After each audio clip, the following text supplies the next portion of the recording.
At my father's retirement dinner the night that was supposed to honor his legacy, he decided to destroy mine. The chandeliers glowed warmly above us, casting soft gold over a room full of people who had known me since childhood. Neighbors, old co-workers, distant relatives, people who'd watched me grow up but never truly seen me. Dad tapped his glass, pride swelling in his chest. "Only the children who made me proud," he said, pausing for dramatic effect, "are truly mine." Laughter, applause, nods of approval. Then his eyes locked onto mine, cold, deliberate. "You," he said. "You can leave." The room froze. I felt every gaze slice through me as I rose from my chair, humiliation burning up my spine. Decades of being overlooked, dismissed, belittled, all culminating in this one final blow. But before I could take a step, another chair scraped back. My husband stood, slowly, calmly. And for the first time that night, it wasn't my father commanding the room. It was him. He slid a small black folder onto the table. My father's smile faltered. Heads turned. Conversations died mid-breath. What my husband revealed next didn't just defend me. It shattered every lie my father had ever told, exposed secrets buried for decades, and revealed a truth so explosive it left an entire room speechless. If you think humiliation was the worst part, oh, just wait. Because by the end of that night, the man who spent his life calling me a failure would learn exactly who he'd underestimated. And trust me, you won't see the twists coming. My name is Casey Graham. I'm 36 years old, a business strategist by trade, and a woman who has spent most of her life learning to survive being overlooked in her own family. I built a successful career with my husband Ethan, but in this room, my father's world, I still feel like the quiet girl standing in the corner, hoping someone might see her. The valet had barely shut our car door before I felt that familiar chill that always seemed to settle around me whenever my family was involved. The country club looked beautiful tonight, more elegant than I remembered. Warm lights glowed from chandeliers that hung like crowns above the polished marble floors. Gold-trimmed place settings sparkled on linen-draped tables. It should have felt celebratory. It should have felt like a special night honoring my father's decades-long career. But the moment I stepped inside, the air shifted. My siblings were already there, standing near the entryway like royalty accepting guests. My sister Melanie wore a fitted emerald dress and the expression of someone who knew she'd be the center of attention. My brother Chase stood beside her with a whiskey in hand, laughing loudly at something a guest had said. When their eyes flicked toward me, they offered the same reception. They always had a quick, polite nod, and then they turned back to more important people. No hi, Casey, no hug, not even a smile. Just enough acknowledgement to avoid looking rude, but not enough to suggest they were actually glad I came. Ethan's fingers brushed mine before he slipped his hand fully into my own. "You okay?" he whispered. "I'm fine," I said, the lie practiced from years of necessity. "It's just the usual." He gave me a gentle squeeze, the kind that always grounded me, and we walked deeper into the ballroom together. The decorations were undeniably impressive. My father had spared no expense. A large banner hung across the back wall. "Congratulations on your retirement, Dr. Graham." The font was bold, confident, exactly like the man being celebrated. And just like everything else in his life, there wasn't a single trace of me in the display. Guests mingled easily, their voices blending together into a hum of admiration for my siblings. "Melanie's store opened its third location," someone said. "She's doing so well." Another voice added something about Chase's recent promotion. Their praises floated through the room like a rehearsed choir, every note perfectly timed to remind me of my place. Invisible, unremarkable. An afterthought. I stood near a small table draped in white linen, partly to avoid being in the way, partly because I wasn't sure anyone would approach me, even if I tried. It didn't matter what I had accomplished in my life, my degrees, my achievements, the company Ethan and I built from scratch. In this room, all of that faded into background noise. My father had sculpted this hierarchy long ago. Chase, the golden son, Melanie, the shining daughter, and me, the placeholder in between. A woman my father used to work with stopped to greet Melanie. "Your father must be so proud of you," she said warmly. "You've really made a name for yourself." Melanie accepted the praise with a gracious tilt of her head before her gaze slid past me as if I were part of the decor. The words stung more than they should have. I'd had decades to become numb, but wounds like mine never fully healed. They simply learned to ache quietly. Ethan leaned slightly toward me. "You deserve better than this." "I'm used to it," I murmured. "Really. But tonight felt different. Something in the air was tighter, sharper." My father stood across the room speaking with Chase and Melanie. His head angled subtly in my direction as he whispered. The look he gave me wasn't merely dismissive. It was calculated, measured, as though he were planning something. I felt the smallest knot form in my stomach. I'd seen that look before, usually right before one of his public lessons, the kind he believed would toughen me up or remind me of my place. He had always been meticulous about maintaining control. Even now, retired or not, he needed to be the center of the room, and he needed everyone to remember the hierarchy he'd built. When his eyes met mine across the ballroom, there was something sharp there, something almost triumphant. And that was when I knew tonight wasn't going to be the usual quiet dismissal. My father was preparing for something deliberate. Ethan must have seen the shift in my expression. "What's wrong?" he murmured, his voice low enough that only I could hear. I swallowed. "He's planning something. Planning what I don't know," I said, though part of me feared I did. Whatever it wasn't going to be kind. My father never wasted an opportunity to remind me that I was the child who disappointed him, the one who didn't meet his expectations, the one who never seemed to shine brightly enough for his taste. The band at the front of the room began to quiet, signaling a transition.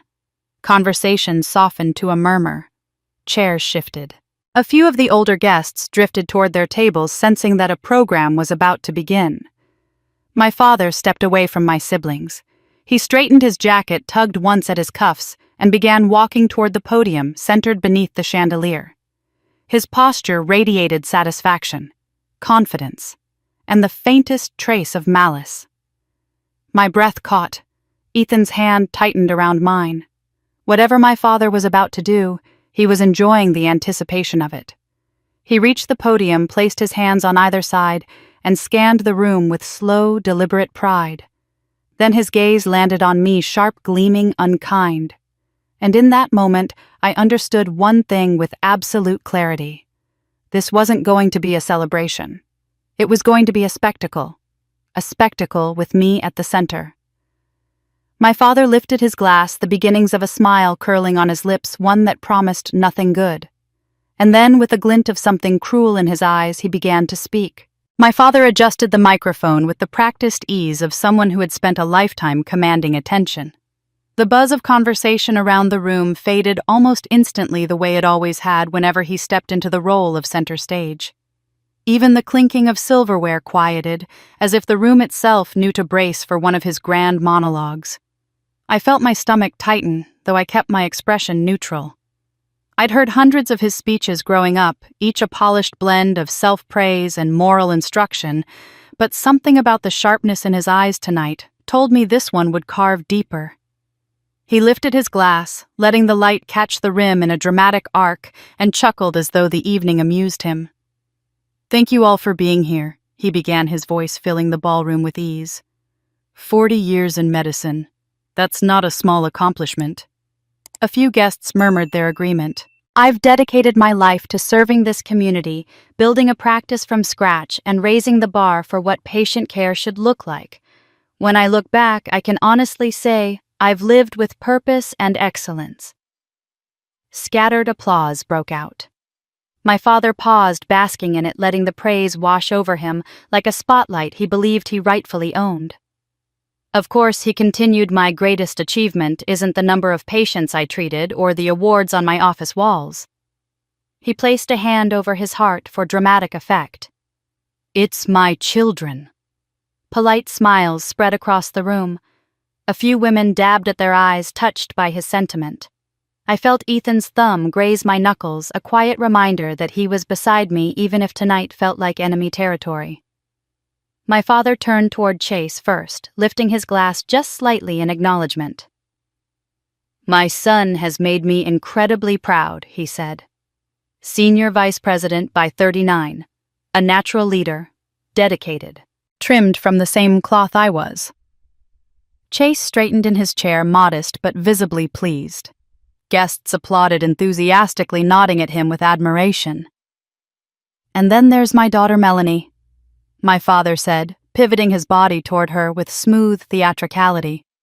3 thriving boutiques, a talent for business, a gift for turning vision into reality. She's become a pillar in our community, strong, creative, dependable. Melanie smiled sweetly, the picture of gracious success. The room erupted in applause again, louder this time. Compliments rippled through the crowd. Beautiful, driven, successful, just like her father. I listened to it all with a steady face, but inside I felt something cold coil beneath my ribs. I'd lived through this ceremony of comparison more times than I could count. My siblings were always presented as evidence of his superior parenting, his trophies, his proof that his methods worked. Meanwhile, my accomplishments had always been nice, fine, or simply ignored depending on his mood. As the applause settled, he placed his glass on the podium and leaned forward, lowering his voice as if imparting something deeply meaningful. The room leaned with him. I always believed, he said, that the true measure of a parent lies in the type of adults their children become. A thoughtful hush fell over the crowd. That's why I am proud, deeply proud of the legacy I leave behind. He extended his arm toward Chase and Melanie like a king presenting his heirs. These two have honored our family name. They've made choices rooted in discipline, ambition, and integrity. He let those words hover heavy and slow. My lungs felt tight. I knew the pattern. Praise, exaggeration, moral framing, and then the pivot. There was always a pivot. He clasped his hands together and smiled, but it was the tight, self-satisfied smile he wore whenever he believed he was about to teach a lesson. You know, he went on lightly, not every child lives up to the values they're given. The tension in the air sharpened, almost electric. My heart tapped faster against my ribs. Some children, he said, drawing out the phrase as if savoring it, truly make you proud, and only those children deserve the privilege of being called your own. A ripple of soft laughter passed through the guests, most assuming he was simply being playful, a proud father joking about parental expectations. But the back of my throat tightened. His words were too familiar, too pointed. I had lived under that sentence my whole life, wearing it like an invisible weight. Only the children who make me proud. Only the ones who meet my standards. Only the ones worth claiming. Ethan shot me a concerned glance, but I couldn't bring myself to meet it.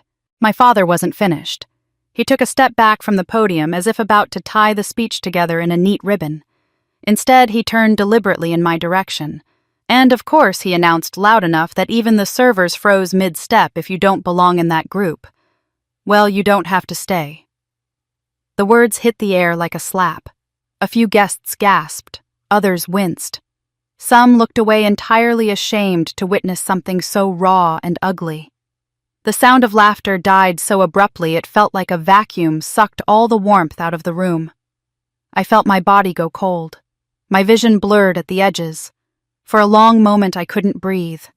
The humiliation was sharp, precise, and absolute. He hadn't just undermined me, he'd stripped me of belonging altogether in front of people who had known me since childhood.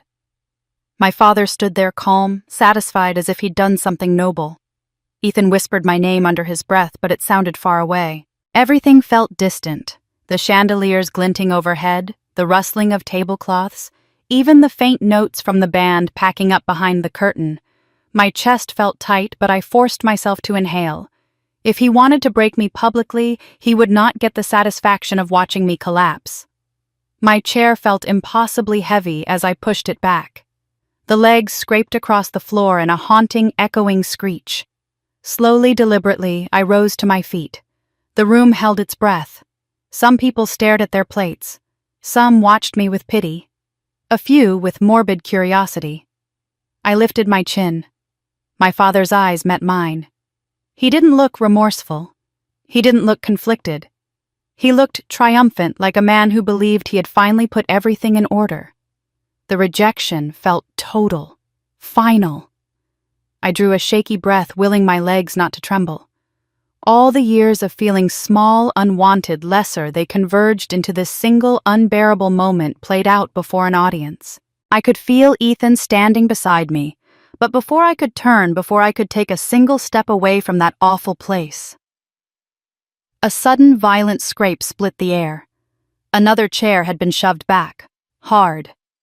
It wasn't mine, and the sound of it stopped the entire room cold. Before I could take my first step away from the table, the sharp scrape of another chair tore through the silence. I flinched instinctively, assuming someone else was trying to distance themselves from me. But when I turned, I realized the sound hadn't come from across the room. It came from right beside me. Ethan was on his feet.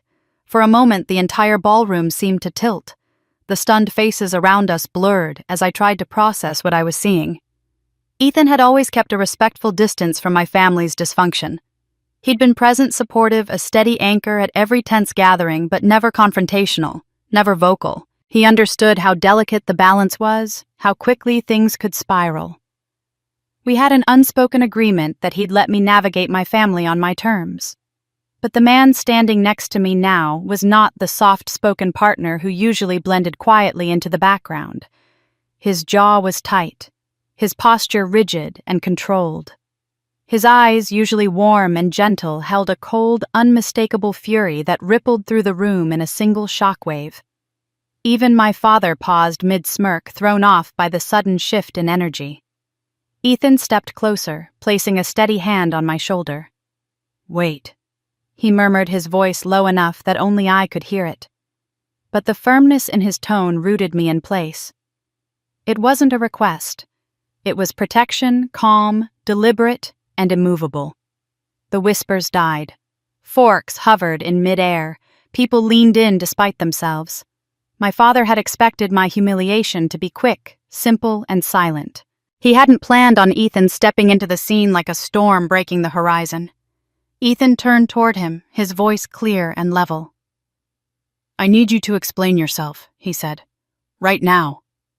The simplicity of those words made them feel even heavier. They sliced cleanly through the leftover noise, leaving nothing but raw tension behind. My father blinked momentarily, stunned. "Excuse me. You heard me?" Ethan replied, still composed, still unwavering. "On your retirement night, your celebration, you chose to single out your eldest daughter, humiliate her, and tell her to leave." He angled his body just slightly, his presence filling the space between my father and me like a barrier. "You owe Casey an explanation." A low murmur spread through the room. Guests shifted in their chairs, some exchanging uncomfortable glances. A few looked suddenly aware of how ugly the moment had truly been. Others stiffened, uncertain of what they should do, or whether they should be watching at all. My father's mouth tightened, but Ethan didn't give him time to gather his usual defenses. "You just spent 10 minutes praising your other children for every achievement they've ever had." Ethan continued, his tone razor-sharp in its calmness. "You spoke about legacy honor values, yet you chose to tear down the child who has carried more weight than either of them ever had to." He wasn't shouting, but the conviction in his voice was powerful enough to command the entire room. I felt a tremor of shock run through me. Ethan had never said these things out loud before, not even in private. He'd seen the way my family treated me, of course. He'd listened when I came home hurt.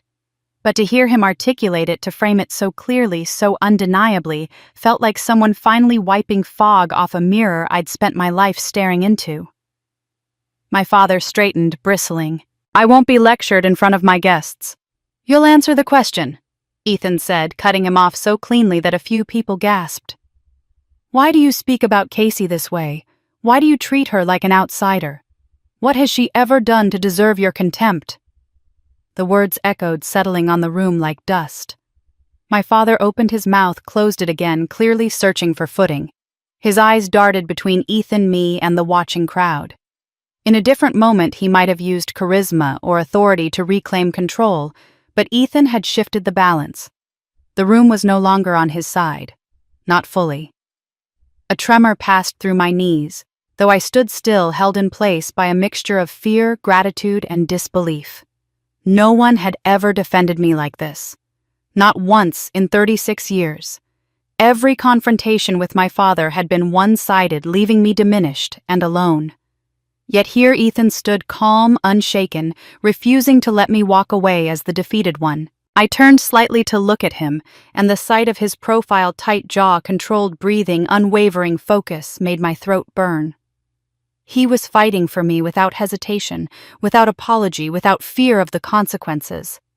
I should have been terrified of what would come next. Part of me was. I knew my father didn't tolerate being challenged, not privately and certainly not publicly. But another part of me, the part that had been quiet for too long, felt something like relief sliding through the cracks of all that pain. My father's face flushed, his composure slipping. "This is none of your concern," he snapped. But the sharpness in his tone only revealed how unsteady he'd become. "It absolutely is my concern," Ethan replied, his voice steady as stone. "Casey is my wife. Her well-being is my concern. Her dignity is my concern. And the cruelty you just inflicted on her is everyone's concern." A few guests nodded unconsciously as if compelled by the truth in his words. The balance continued to tilt. I swallowed hard, my voice caught somewhere between rising and retreating. "Ethan," I whispered, though I wasn't sure what I meant to say. "Stop. Thank you. Don't make this worse. Or maybe I can't believe you're doing this for me." But he didn't look at me yet. He kept his eyes on my father, refusing to let him dodge the moment. "From where I'm standing," Ethan continued, "it seems you're comfortable celebrating the children who shine in ways that flatter you, but not the one who had to fight twice as hard just to be tolerated." A painful silence followed. It wasn't uncertain. It was understanding. People were seeing the truth. Some were ashamed they hadn't seen it earlier. My breath trembled as I looked between them, between the man who had diminished me my whole life and the man who refused to let it continue for a second longer. Before my father could regain his footing, Ethan reached into the inner pocket of his jacket. The movement was small, deliberate, and icy calm. Every head in the room followed it. And when he drew something out, something black, crisp, and unfamiliar, the air tightened until it felt impossible to breathe.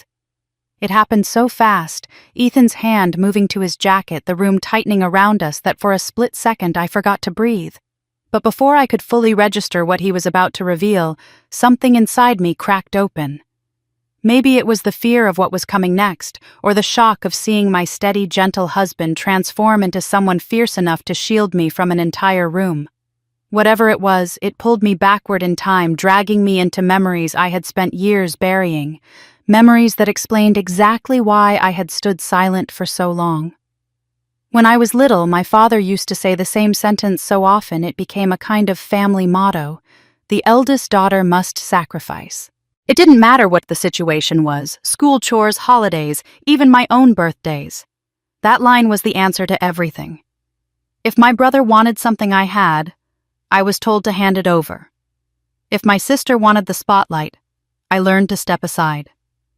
And whenever I achieved something that might have made another parent beam with pride, mine shrugged it off as if I'd merely done the bare minimum expected of me.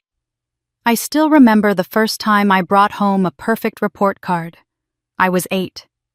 I stood in the living room doorway, holding the sheet like it was treasure, my heart pounding with excitement. My father glanced at it, nodded once, and said, "That's what you're supposed to do." Then he went back to watching television.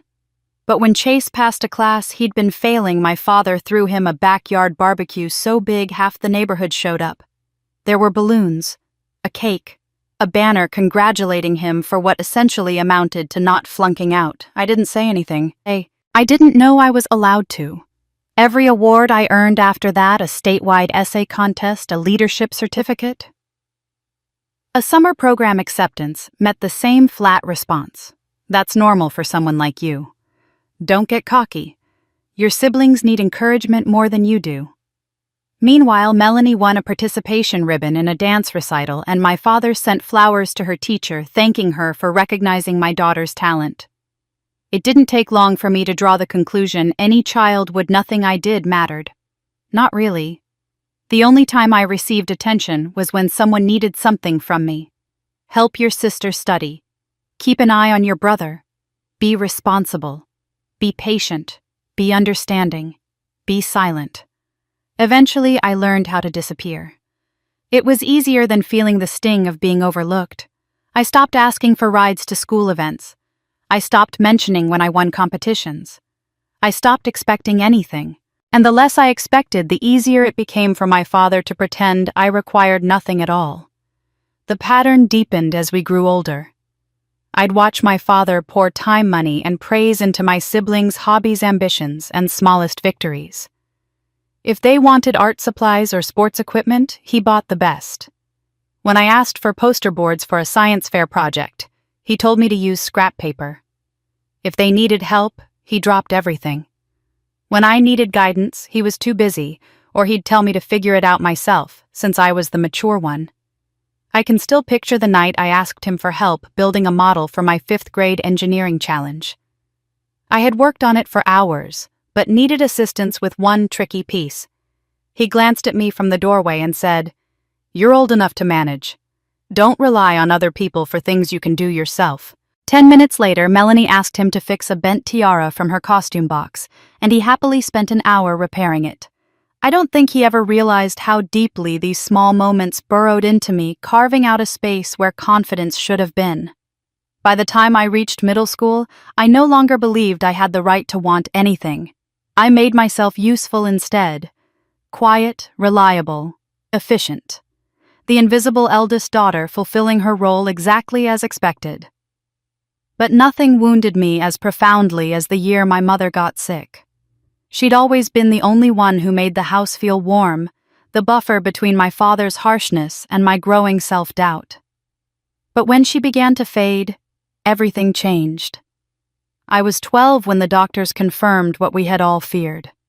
While my father threw himself into work avoiding the hospital room whenever he could, I spent afternoons by her bedside doing homework in a plastic chair, listening to the quiet hum of machines. When she died, the world cracked open. I was 13, still a child, but suddenly responsible for everything my mother had held together. Cooking, cleaning, assisting my siblings with their homework, keeping the house running. My father didn't ask if I could manage it. He simply acted as though it was my natural duty. When relatives came by to offer condolences, he'd say, "Casey's strong. She's taking care of things." They'd nod approvingly, never pausing to wonder why a grieving child should have been carrying such weight. No one asked if I was sleeping. No one noticed when I stopped eating regularly. And the one time I cried out loud past midnight, my father knocked on my door and said, "You need to be strong for the family. Your siblings need stability." That was the night I learned my pain was irrelevant. What mattered was how useful I could be. Standing in the ballroom now, the echo of those memories pressed heavily against my chest. The humiliation my father had just unleashed wasn't new. It was simply the most public version of a wound he'd been carving for years. I didn't react because I was conditioned not to. I didn't defend myself because I'd never been taught I deserved defense. But in the middle of all that darkness, one image surfaced with startling clarity. One person from my past who had never treated me as invisible. Someone who had looked at me, really looked, and seen more than duty or expectation. The only person who ever believed I was capable of becoming something extraordinary. The memory of that one person who once saw something in me dissolved into another much clearer image, Ethan's face the day I met him. Even now, standing in the middle of my father's ballroom under the heavy weight of judgment and shame, that memory drifted in like a warm breath on a cold window. A reminder that there had been a turning point in my life long before tonight, long before this confrontation. And that turning point had a name. I met Ethan when I was 27 at a leadership development conference I almost didn't attend. My company at the time had offered to sponsor one employee, and after weeks of deliberation, they'd chosen me. I still remember thinking they had made a mistake. I wasn't outgoing or charismatic or naturally commanding. I was the quiet one who worked behind the scenes. When I arrived at the conference center surrounded by brilliant, eager young professionals, my first instinct was to shrink into the background.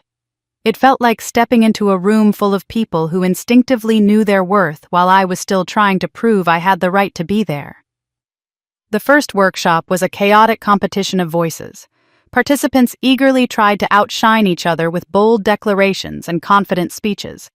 I sat near the back, contributing only when directly called upon, and even then keeping my responses brief. I noticed Ethan because he wasn't fighting for attention like the others.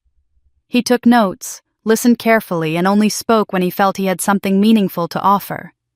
There was a quiet calm surrounding him, an ease that felt out of place in a room buzzing with ambition. After the session ended, he approached me unexpectedly. "Your point about strategic pacing was really smart," he said. No one else in the room was thinking about long-term sustainability. I remember staring at him startled. People didn't usually compliment my ideas, much less take time to talk about them. I brushed it off shyly, but he pressed gently. "I mean it," he said. "The way you think is different. In a good way." That was the first moment I felt truly seen. Over the next few days, we gravitated toward each other naturally. We partnered on group projects, stayed late discussing ideas, and shared lunches where conversation flowed easier than I expected. He was curious in a way that felt sincere. Whenever I offered an opinion, he leaned in as though it was the most important thing he would hear all day. He didn't interrupt. He didn't correct. He didn't try to outdo me. He asked thoughtful questions and encouraged me to elaborate.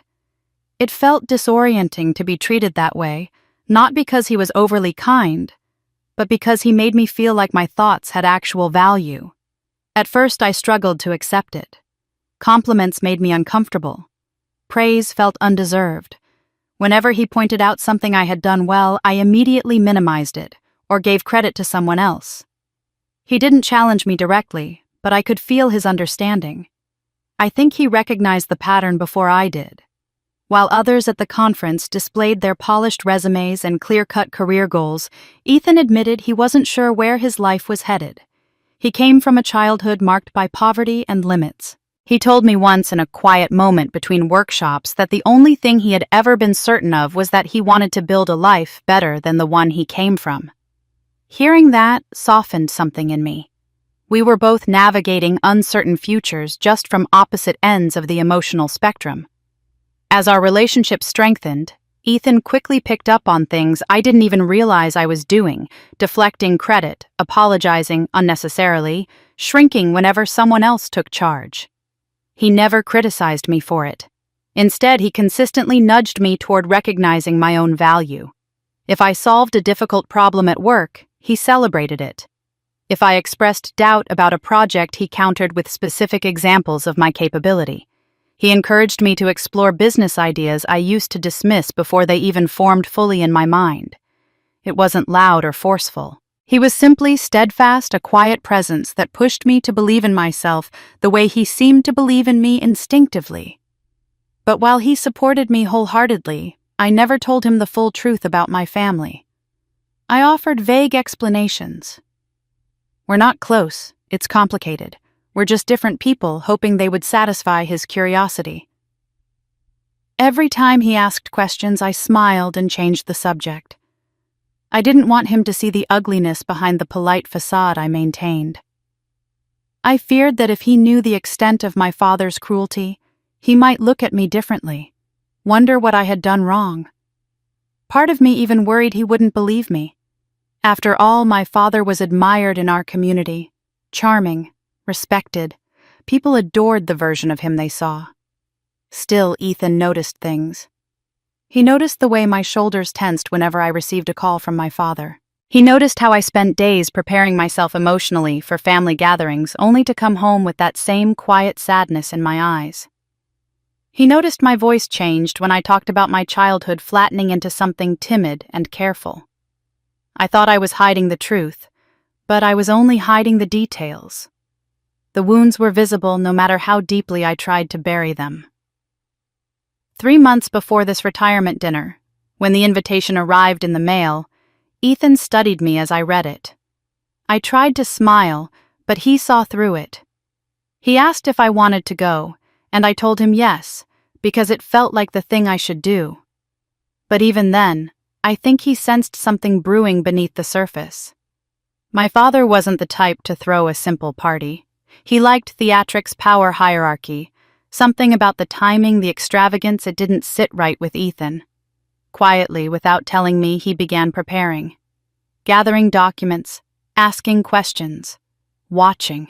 One night, as we sat in bed hours after I'd told him I was anxious about attending, he turned to me with an expression I couldn't decipher. "If you could make them see the truth about who you really are," he asked softly, "would you want to?" The question stole the air from my lungs. I stared at him, unsure how to answer, unsure what answer I was even allowed to give. And that was the moment everything began to shift. When Ethan asked me that question, whether I would want my family to finally see who I really was, I didn't answer right away. I remember sitting there in the soft glow of our bedside lamp, feeling as though he had reached inside my chest and touched something I had buried so deeply, I barely recognized it anymore. The truth was, part of me wanted it desperately. Another part didn't believe it was possible. And a quieter, more frightened part feared that even if they did see me clearly, they still wouldn't care. Instead of answering, I leaned into him, letting his steadiness hold the pieces of me that always felt like they might scatter under pressure. What I didn't realize that night was that Ethan wasn't asking for my permission. He was preparing for something, and he already knew what he intended to do.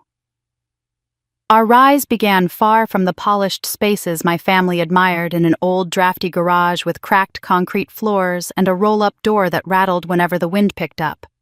It didn't look like the birthplace of a business, but to us it felt like possibility. We set up a folding table as our workspace bought refurbished computers and used mismatched lawn chairs we found at a yard sale. Every dollar mattered so much that we fixed broken cables ourselves, watched tutorials to repair software issues, and built our own shelving from scrap wood.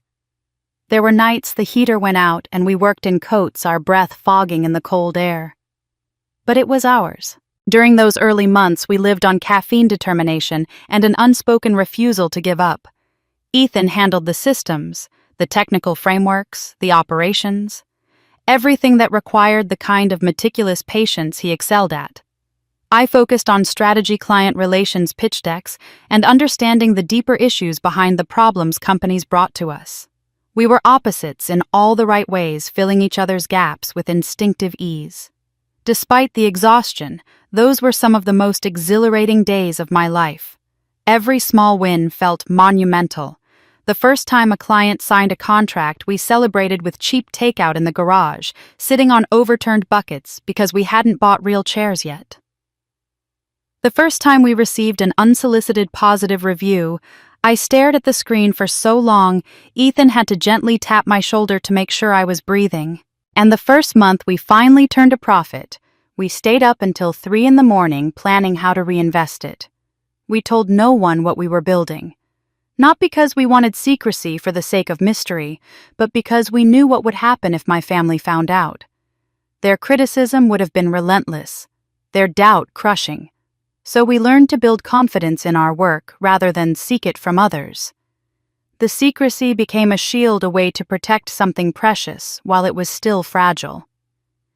Whenever I did see my family during that time, the dismissals were constant. My father would smirk at dinners and ask how my little venture was going. He talked about it as if it were a phase, something I'd eventually grow out of once I faced reality. My siblings weren't any better. Chase told me I was playing pretend entrepreneur. Melanie asked me if I was tired of being broke yet. Every jab landed on the same tender part of me that had never fully healed. And because I'd been trained all my life to keep the peace, I didn't defend myself. I let them think what they wanted. I let them laugh, let them mock, let them imagine I was failing spectacularly. Quietly, without fanfare, I built something they would never see coming. The turning point arrived on a warm spring morning months after we'd opened our doors. A major corporation reached out to us in desperation. A larger consulting firm had mishandled a project so badly, the company was hemorrhaging money and losing employees. They needed a miracle, or at least someone who could see what no one else had. When Ethan forwarded me their email, I felt a strange mixture of fear and excitement. We had never taken on anything that size before, but something deep inside me whispered that we could. The moment I began reviewing their systems, the problem was obvious. They didn't need dramatic restructuring. They needed alignment. Their incentives were contradictory. Their communication channels were fractured. Teams were being punished for working collaboratively when their metrics rewarded competition. No wonder they were falling apart. I spent 3 days designing a new framework that integrated their goals, rebuilt communication paths, and ensured every team benefited from shared success. When we presented it, the executives stared at me as though I had solved a puzzle they'd been blind to for years. They hired us on the spot. 2 weeks later, productivity skyrocketed. A month after that, their CEO personally called to thank me. And by the end of the quarter, they were recommending our firm to every partner, subsidiary, and affiliate in their network. That contract changed everything. It wasn't just revenue. It was legitimacy. It was proof. It was the moment I realized I was capable of more than the small, silent life my father had trained me to accept. I didn't tell my family, not because I didn't want them to be proud, but because I knew exactly what would happen. My father would claim credit for my discipline. My siblings would ask for favors. And if I refused, they would twist it into proof of my selfishness. Silence felt safer. Silence felt like freedom. So I kept building in the shadows, letting my work speak for itself, while my family remained convinced I was drifting toward failure. Months passed. Our client list grew, our revenue grew, our confidence grew. And then one afternoon, the company we'd saved mentioned in passing that they had worked with my father's employer years earlier. Something about the tone of their comment made my skin prickle, but I brushed it aside, unaware of the importance it would hold. What I didn't know was that Ethan had already sensed a pattern. What I didn't know was that 3 months before this dinner, he had begun quietly pulling threads, looking into things I never imagined needed uncovering. And what he found would change everything. Ethan's hand moved with deliberate calm, and when he withdrew it from his jacket, I finally saw what he'd been hiding. He placed something on the table between us so gently it was almost reverent. For a heartbeat, I didn't understand what I was looking at. Then the light caught the glossy surface and the bold letters came into focus. It was one of our business cards, black, minimalist, elegant, and unmistakable. Centered at the top was the silver logo Ethan and I had agonized over during those early garage nights. Beneath it in crisp lettering, Casey Graham, CEO. For a second the room didn't breathe. Then a shift rippled through the guests, as if the air itself had changed direction. Those closest leaned forward instinctively. A couple of my father's colleagues squinted at the card, their expressions tightening in recognition. One woman whispered something to her husband, and he immediately pulled out his phone.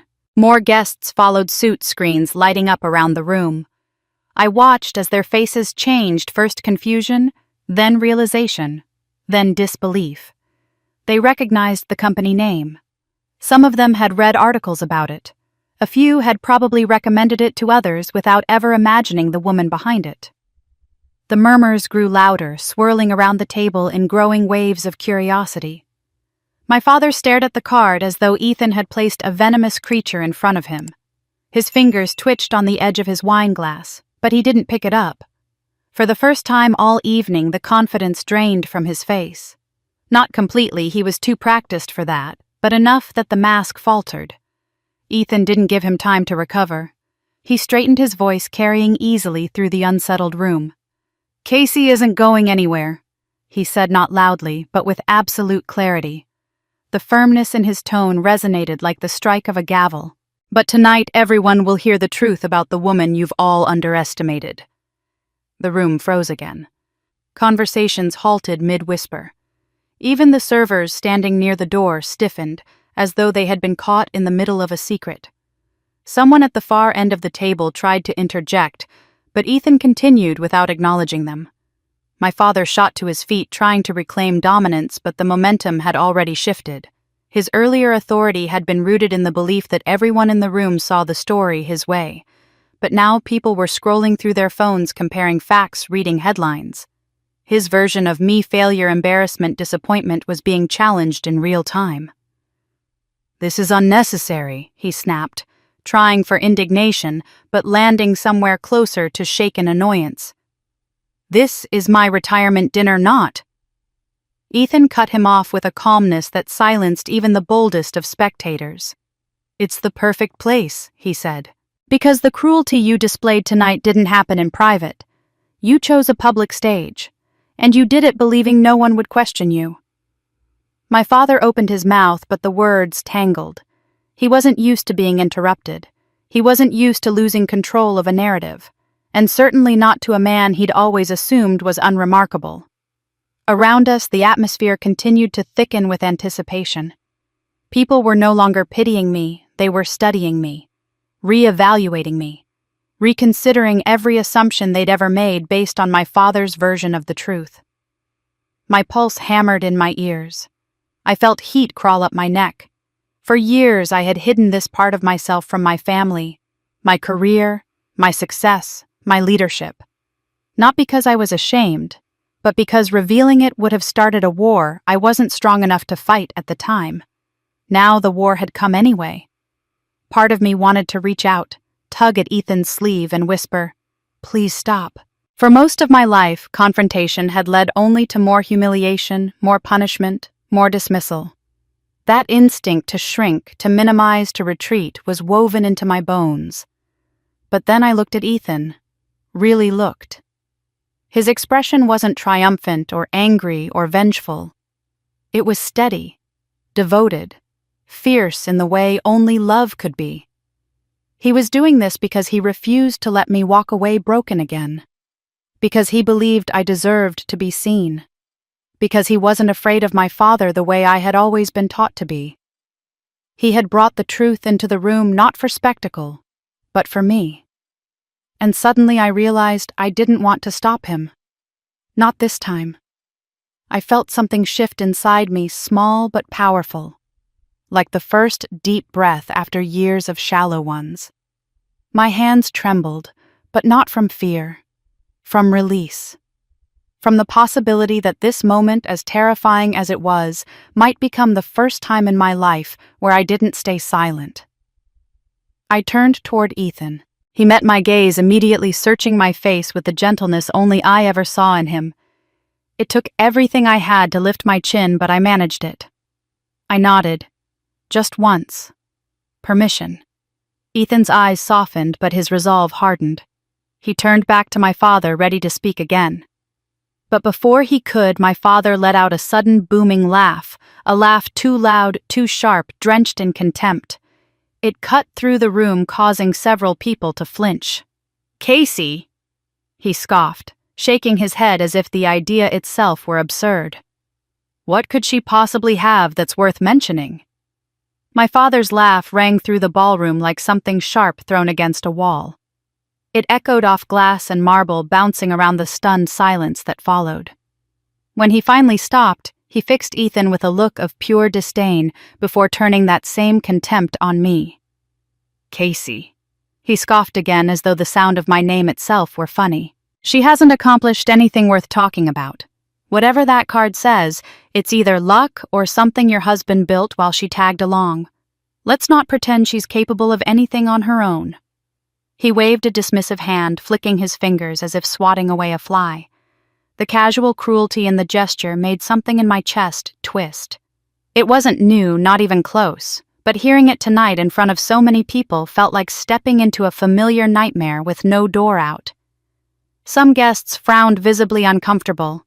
Others nodded subtly, their expressions agreeing with him in that quiet, insidious way that told me they'd always thought like him. A few whispered behind their napkins, shifting in their seats as if the confrontation was entertainment rather than a wound splitting open. My father straightened, emboldened by the attention. "Women running companies," he said with a scoff. "Honestly, we're acting like this is the world now. Women are meant to take care of their homes, their families, not play at being executives." Every word was coded in condescension. The tone was the same one he used when correcting nurses or lecturing female colleagues. Even back when I was a child, I'd heard him say similar things, though never this blatantly. It was as if tonight, with his guard down, his real thoughts finally spilled out unchecked. A young woman near the back gasped softly. Another guest, an older man, nodded in firm agreement, muttering something I couldn't hear. The divide was instant, and obvious lines drawn between people who felt his words were outdated and grotesque, and those who still clung to the same antiquated beliefs. My father continued oblivious to the shifting reactions around him. "Any success she claims," he said, pointing a finger in my direction without actually looking at me, "is temporary. Artificial. She doesn't have the temperament for leadership. Women don't. They get emotional overwhelmed. They don't make firm decisions. They don't belong in high-pressure roles. Everyone knows that." My palms grew cold. For years I had believed the reason he dismissed me, ignored me, was because I hadn't tried hard enough. Because I wasn't as impressive or charismatic or naturally talented as my siblings. But now, as he spoke without filter or restraint, a cold clarity washed over me. It had never been about my ability. It had always been about my gender. He never allowed me to succeed. He never could. His worldview didn't permit it. No matter how extraordinary I became, he would twist it into a flaw. I felt the weight of that realization settle deep in my bones. All the times he shrugged off my accomplishments, all the times he made me invisible, all the times he praised my siblings for mediocrity while demanding perfection from me, only to say perfection was nothing special. None of it had ever been about who we were. It was about what we were allowed to be. And as the eldest daughter, I had been allowed nothing. Across the table, Melanie looked uncomfortable for the first time all night. Chase shifted in his seat, glancing uneasily at guests who were whispering behind their hands. The applause and admiration they had basked in minutes earlier were now replaced by something different. Uncertainty, maybe even embarrassment. My father seemed unaware he was losing the room. Or maybe he didn't care. The conviction in his voice grew sharper. "These days, everyone wants to pretend men and women are the same," he said. "But anyone with common sense knows that's nonsense. Men lead, women support. That's the natural order. That's why families stay strong." A murmur rolled through the guests, this one heavier, more judgmental, not toward me, but toward him. His mask had cracked. The polished, respectable doctor persona he'd spent decades perfecting was slipping, revealing bitterness that made even some of his admirers recoil. I glanced at Ethan. He wasn't shocked. He wasn't angry in the explosive way I expected. Instead, he watched my father with a calm, almost too controlled, the kind that meant he had anticipated this. Maybe even counted on it. His expression held quiet satisfaction, as though he knew this moment my father exposing himself fully was necessary. He met my eyes, checking in silently. The question was clear. "Are you still with me? Are you ready?" I felt the fear pulsing through me. It wasn't fear of my father anymore. It was fear of what would come when all the truth was finally exposed. But beneath that fear was something steadier. Something I hadn't felt in years resolve. I nodded. Barely. But enough. Ethan reached down and my breath caught as I saw him pull out a folder. Thick. Burgundy. Embossed with a familiar emblem. The logo of the company where my father had built his career. Even before Ethan opened it, I heard a collective inhale around the room. Several people recognized the symbol immediately. My father's former colleagues stared at it with dawning horror, as though sensing that whatever came next would unravel more than just tonight's celebration. The room held its breath, and Ethan opened the folder. When Ethan opened the folder bearing my father's former company logo, a chill swept through the room like a cold draft slipping under a locked door. People leaned forward involuntarily, drawn to the weight of that emblem, the emblem that had defined my father's identity for decades. He had flaunted his connection to that company like a badge of honor, a symbol of his superiority. Seeing it now in Ethan's hands made my father's eyes narrow with a mixture of confusion and dawning alarm. Ethan withdrew several pages clipped neatly together and placed them on the table with methodical precision. He spoke clearly, but not loudly. He didn't need volume. The silence in the room was so absolute that every syllable felt amplified. These, he said, tapping the top page, are the internal performance audits from the last 5 years of your career. The ones your colleagues never saw. The ones your company kept confidential in exchange for letting you announce a graceful retirement. My breath hitched. I had never seen those documents before. My father's jaw tightened. You have no right to, Ethan continued without looking at him. What these audits show is not excellence, not leadership, not stability. He paused, letting the words hang. They show mismanagement, unauthorized expenditures, and financial gambles so reckless they nearly destroyed your entire division. A tremor rippled through the guests, as visible as a wave crossing water. My father's co-workers, men and women who had come tonight expecting to toast his accomplishments, exchanged startled looks. A few of them looked almost guilty, as if they were finally connecting whispered rumors they'd heard over the years. Ethan turned the first document around so the table could see the highlighted sections. You approved investments without board authorization. You funneled resources into personal pet projects that failed repeatedly. And you ignored repeated warnings from senior analysts about the unsustainable risks you were taking. He flipped to the next page. This report states that if corrective action hadn't been taken, the division would have collapsed within the next year. A low murmur spread through the room again. Chairs shifted. Someone exhaled loudly. A woman covered her mouth with her napkin. My father's face flushed a deep red. This is nonsense, he snapped. I had complete control of my department. I built it from nothing. Those figures are taken out of context.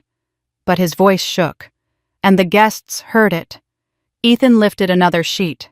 This letter from the Finance Oversight Committee on official company letterhead states that your resignation was strongly encouraged to avoid a public scandal. They agreed to let you retire so the board wouldn't have to answer questions from shareholders. He slid the paper across the table. My father stared at it, but didn't touch it.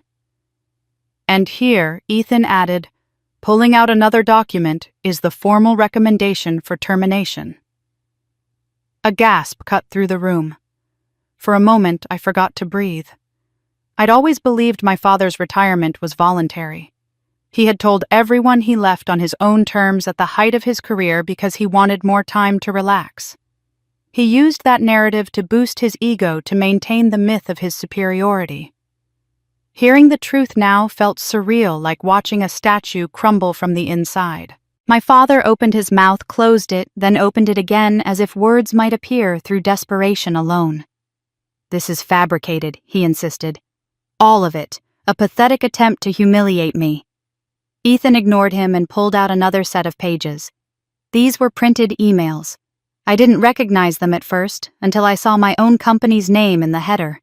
My pulse quickened. These, Ethan said softly, are the communications between your former employer and the consulting firm they hired to fix the catastrophe you left behind. My heart stopped. He continued before I could form a single word. They didn't announce the contract publicly because they wanted to contain the embarrassment. But they reached out to experts with a particular skill set, people capable of strategic intervention and crisis recovery. He placed the email at the top of the pile. And they found one. He turned the paper toward the room. I saw my own name printed there in black and white. Casey Graham. Lead Strategist CEO. My father stared at the name as if it were unfamiliar. The division stabilized because of Casey's plan, Ethan said. She identified every structural failure, every break in the communication chain, every financial leak. She designed corrective systems that saved the company millions. Whispers broke out instantly louder this time, urgent, stunned. I felt heat rise in my chest, my throat, my eyes. I had known we'd taken on a project through a corporate partner. I had known it involved a high-pressure crisis. But I had never known it was my father's division. I had never known that the project I poured myself into, the one that required 70-hour work weeks, complicated negotiations, and sleepless nights, was the only reason my father still had a pension. The irony made my stomach twist. While I was saving his career in silence, he had been calling my work foolish, mocking it, dismissing it as pretend. He had been telling anyone who would listen that I couldn't handle a serious job. And all that time I'd been carrying the weight of his failure. I didn't know whether to cry or laugh. My father slammed a hand on the table. Lies. He roared loud enough to make several people jump. These are lies. You're making this up. This is an ambush. But his voice cracked. Ethan didn't flinch. Instead, he reached calmly into the folder again and pulled out the final set of papers. Company-verified digital signatures, time-stamped emails from senior executives, internal memos praising my work in detail. Everything here came directly from their legal department, he said. Every document verified. Every signature authenticated. You can shout all you want, but the truth doesn't change. Several guests leaned forward to inspect the signatures. A former colleague of my father's nodded slowly, recognizing the names. Another covered his forehead with both hands. I looked at the papers. I looked at Ethan. I looked at the man who had spent my entire life telling me I was mediocre. And then I looked at my father, who now appeared smaller than I had ever seen him. His face turned a deeper shade of red, almost purple. A vein pulsed near his temple. His eyes darted wildly around the room, searching for someone, anyone who might salvage his pride. Finally, he pushed himself to his feet so fast his chair shot backward. He pointed a shaking finger directly at Ethan, his voice breaking into something raw and furious. You have no idea what you're talking about." My father's accusation still hung in the air, harsh and trembling, when something inside me shifted. For most of my life I had been trained to fall silent whenever his voice rose, to make myself small, to retreat. But tonight, confronted with his lies and the proof of everything he'd destroyed, I felt something uncoil in me, something I hadn't felt in years. I heard my own voice before I realized I'd spoken. "You've always said that, Dad, that people don't know what they're talking about unless they agree with you." The room swung toward me, every gaze suddenly fixed on the daughter who had been invisible minutes earlier. My father froze mid-breath as if he couldn't believe I had spoken out loud. I didn't shake this time. I didn't swallow my words. They rose smooth and steady, formed by years of hurt that had finally found a crack to escape through. "This isn't the first time you've humiliated me," I said. "And it definitely isn't the worst." My father's face twitched. "Casey, don't start." But the dam had broken and there was no turning back. "I was 18, I said. "Do you remember that? The day I told you I'd been nominated for that leadership program?" A ripple of recognition passed through a few relatives at the back of the room. Older cousins, an aunt who shifted uncomfortably in her chair. They remembered. Even if they didn't want to. My father tried to interrupt again, but Ethan placed a hand on my arm, light supportive, silently telling me to keep going if I was ready. I was. It was the first thing I had ever applied for that felt like a door opening. I continued. I had spent years helping raise Chase and Melanie. I hadn't joined clubs or sports teams or done anything just for myself. But that program... It was the first time I thought maybe I could study leadership. Maybe I could build something. Maybe I could make a life that wasn't only sacrifice. A low murmur rolled across the tables. People were listening now, not out of curiosity, but out of something deeper. Recognition. Shock. Sympathy. "I thought you might be proud," I said. "Just once. I thought maybe you'd say I was capable of something." My father's jaw clenched, but I didn't give him space to speak. But instead, I said, my voice tightening, "You called the entire family together. 30 people. Aunts, uncles, cousins. People who had known me since I was in diapers." The memory hit me like a cold wind, vivid and sharp. "You stood in the middle of the living room," I said, "and told everyone I had started believing delusions. You said I was getting above my station. You said girls who reached too high embarrassed themselves and their families." Gasps rippled through the guests, some shocked, some ashamed, some clearly reliving the scene along with me. My aunt looked down at her lap. My uncle shifted uncomfortably. My father's eyes darted wildly as if searching for someone who might rescue him. I kept going.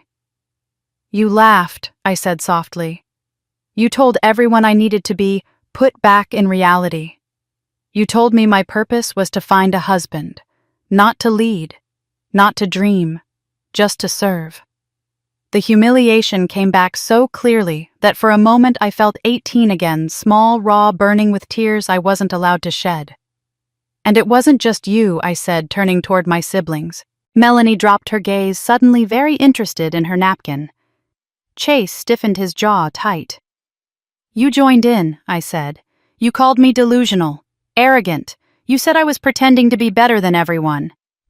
Chase's face reddened. Melanie's eyes went glossy, but she didn't speak. "My own brother told me I was forgetting my place," I said, voice barely above a whisper. "My sister said I needed to get realistic. All because I wanted to apply for something that might change my life." A few relatives looked stricken now, their eyes darting between my father and me. They remembered it too. They just hadn't done anything then. And they didn't know how to respond now.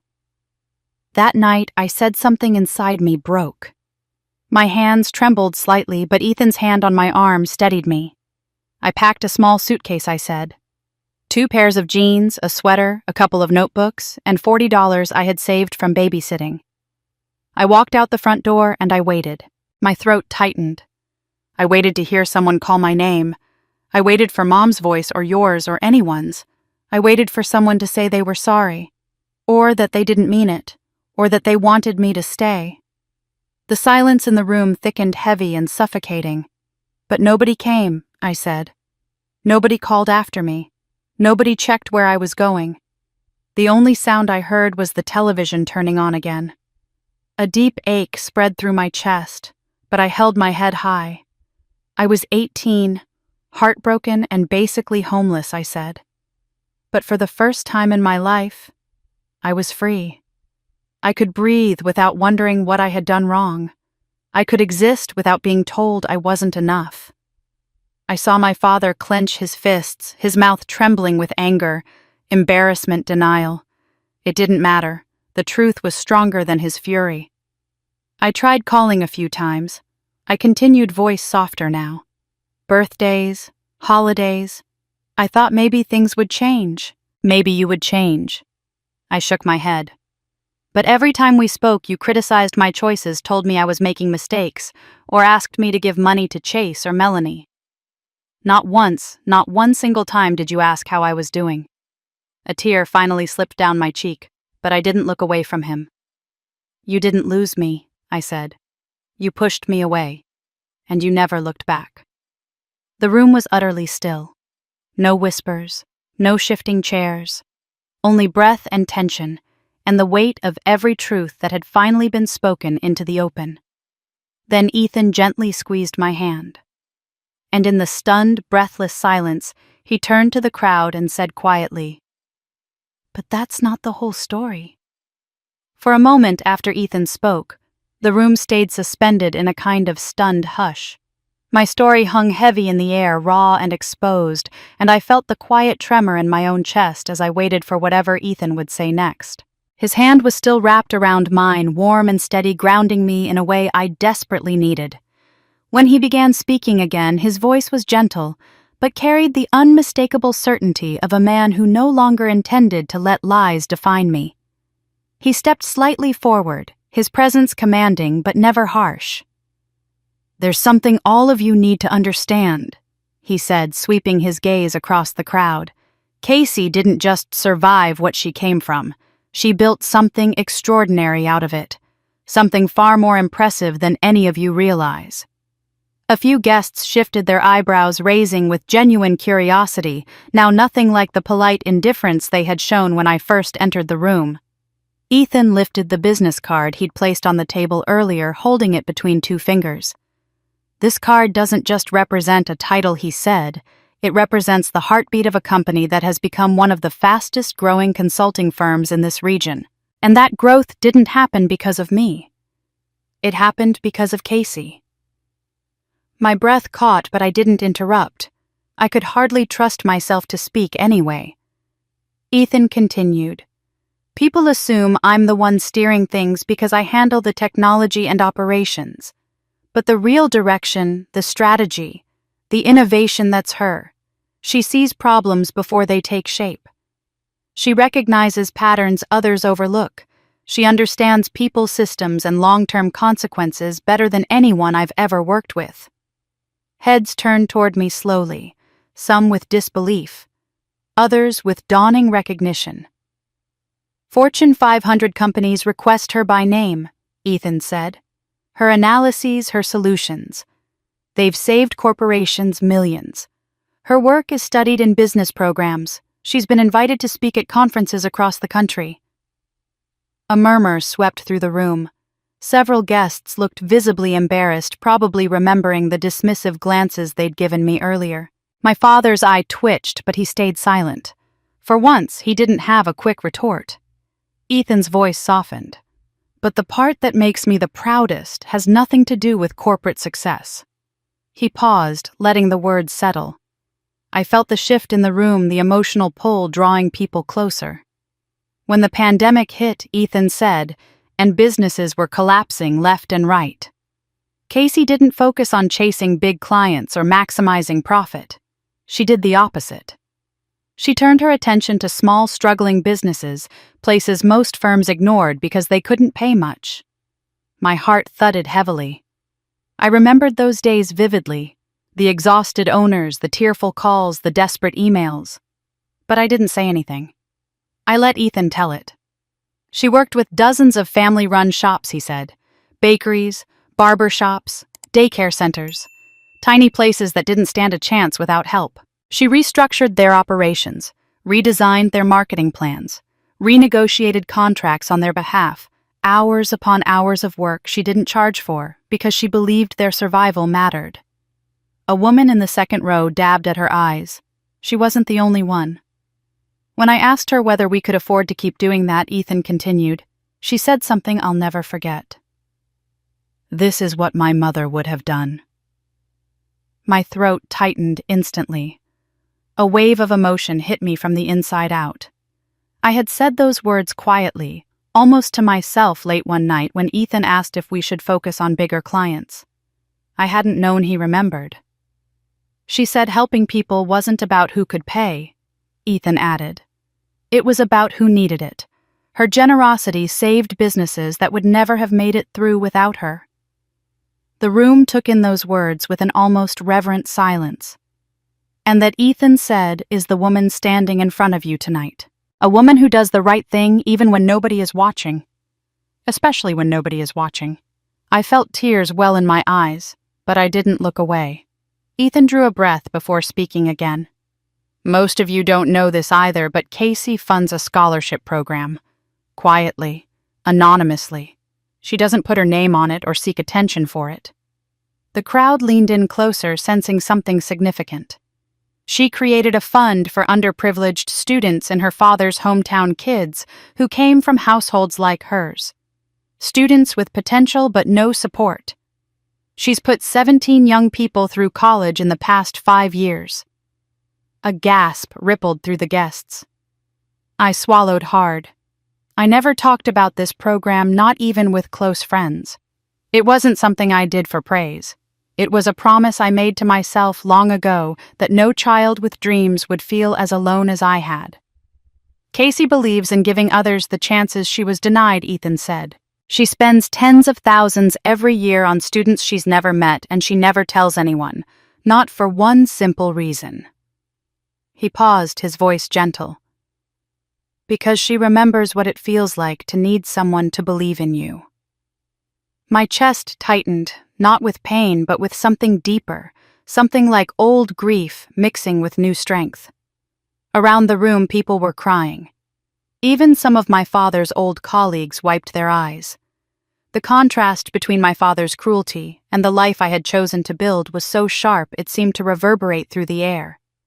My father, however, stayed rigid, his jaw clenched so tightly a muscle pulsed at the hinge. He looked furious, humiliated, cornered. But he also looked smaller, like a man losing the battle he thought he would never have to fight. Ethan turned then, facing him directly. The expression on his face was calm, measured, but unwavering.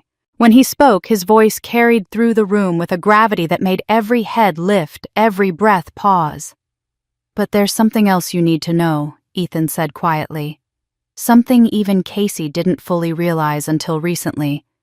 His gaze locked on my father. "And it changes everything."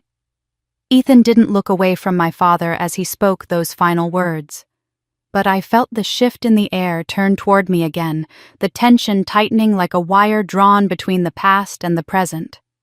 My pulse hammered as I tried to imagine what he meant, something I didn't fully realize. After everything that had already been revealed tonight, what more could there possibly be? He finally broke his gaze from my father and reached into the folder once more. This time, what he pulled out wasn't a stack of financial reports or corporate memos. It was a series of printed emails.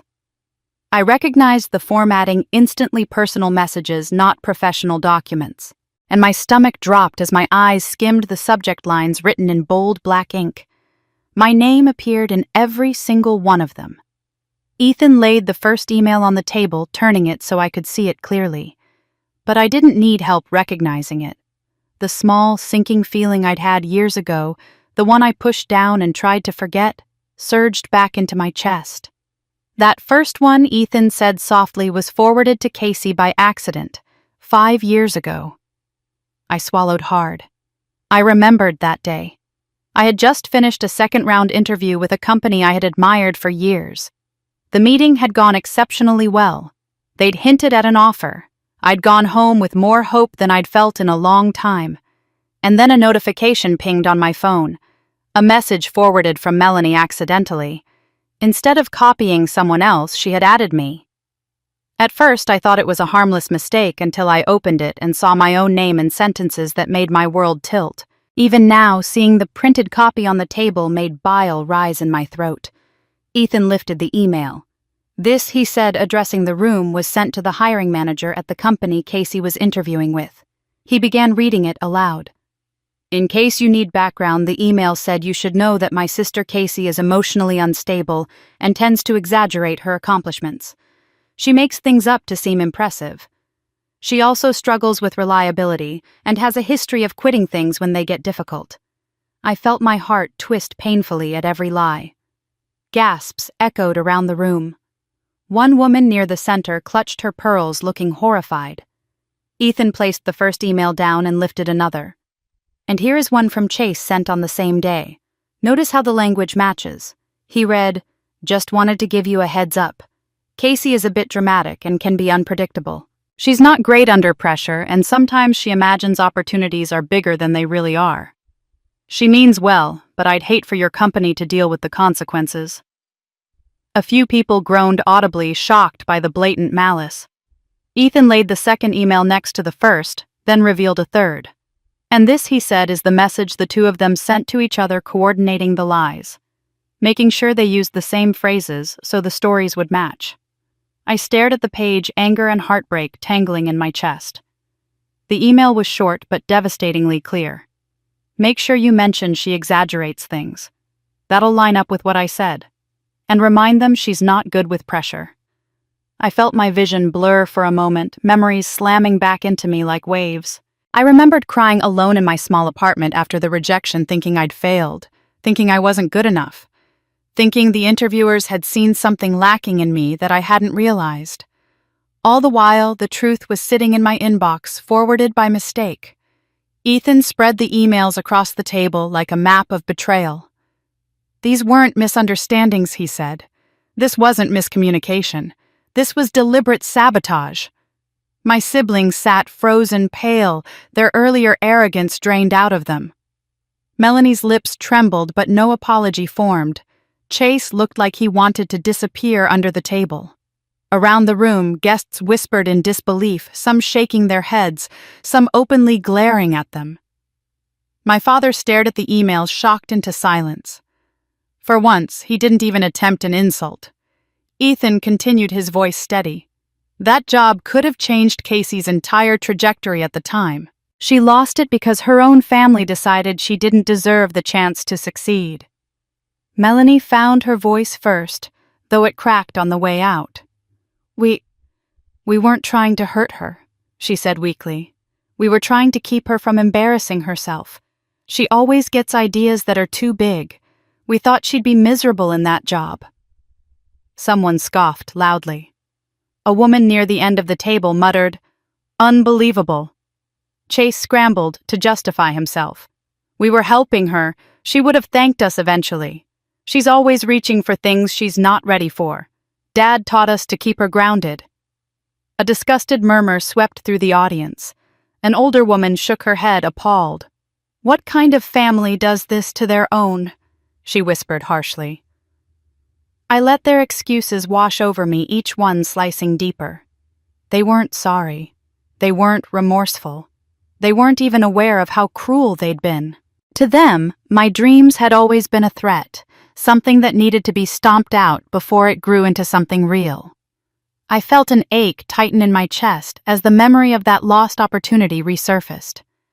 I had mourned that job for months. I had blamed myself, questioned myself, wondered what flaw the company saw in me that I couldn't see in the mirror. But the truth was here now in black and white. My siblings had planted the failure. A strange, bittersweet feeling rose within me, because as painful as the memory was, I also realized something quietly powerful. That job. I began softly surprising myself as the words came out. It would have been safe, predictable, comfortable, but it also would have boxed me in.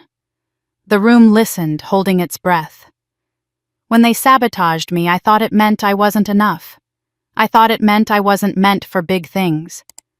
But losing that job pushed me somewhere I never would have gone on my own. My voice steadied, strengthened. It pushed me toward building something myself. Something nobody could take from me. Not employers, not gatekeepers. And definitely not family. I felt that truth settle inside me like a stone finally finding its place. No, I would never be grateful for their betrayal. But I could acknowledge what it led me to. Independence, strength, self-belief, a career on my own terms. Still, as I looked at Melanie and Chase, people I had fed, tutored, protected, defended when they were children, I felt a familiar ache twist deep inside. Betrayal from strangers hurts.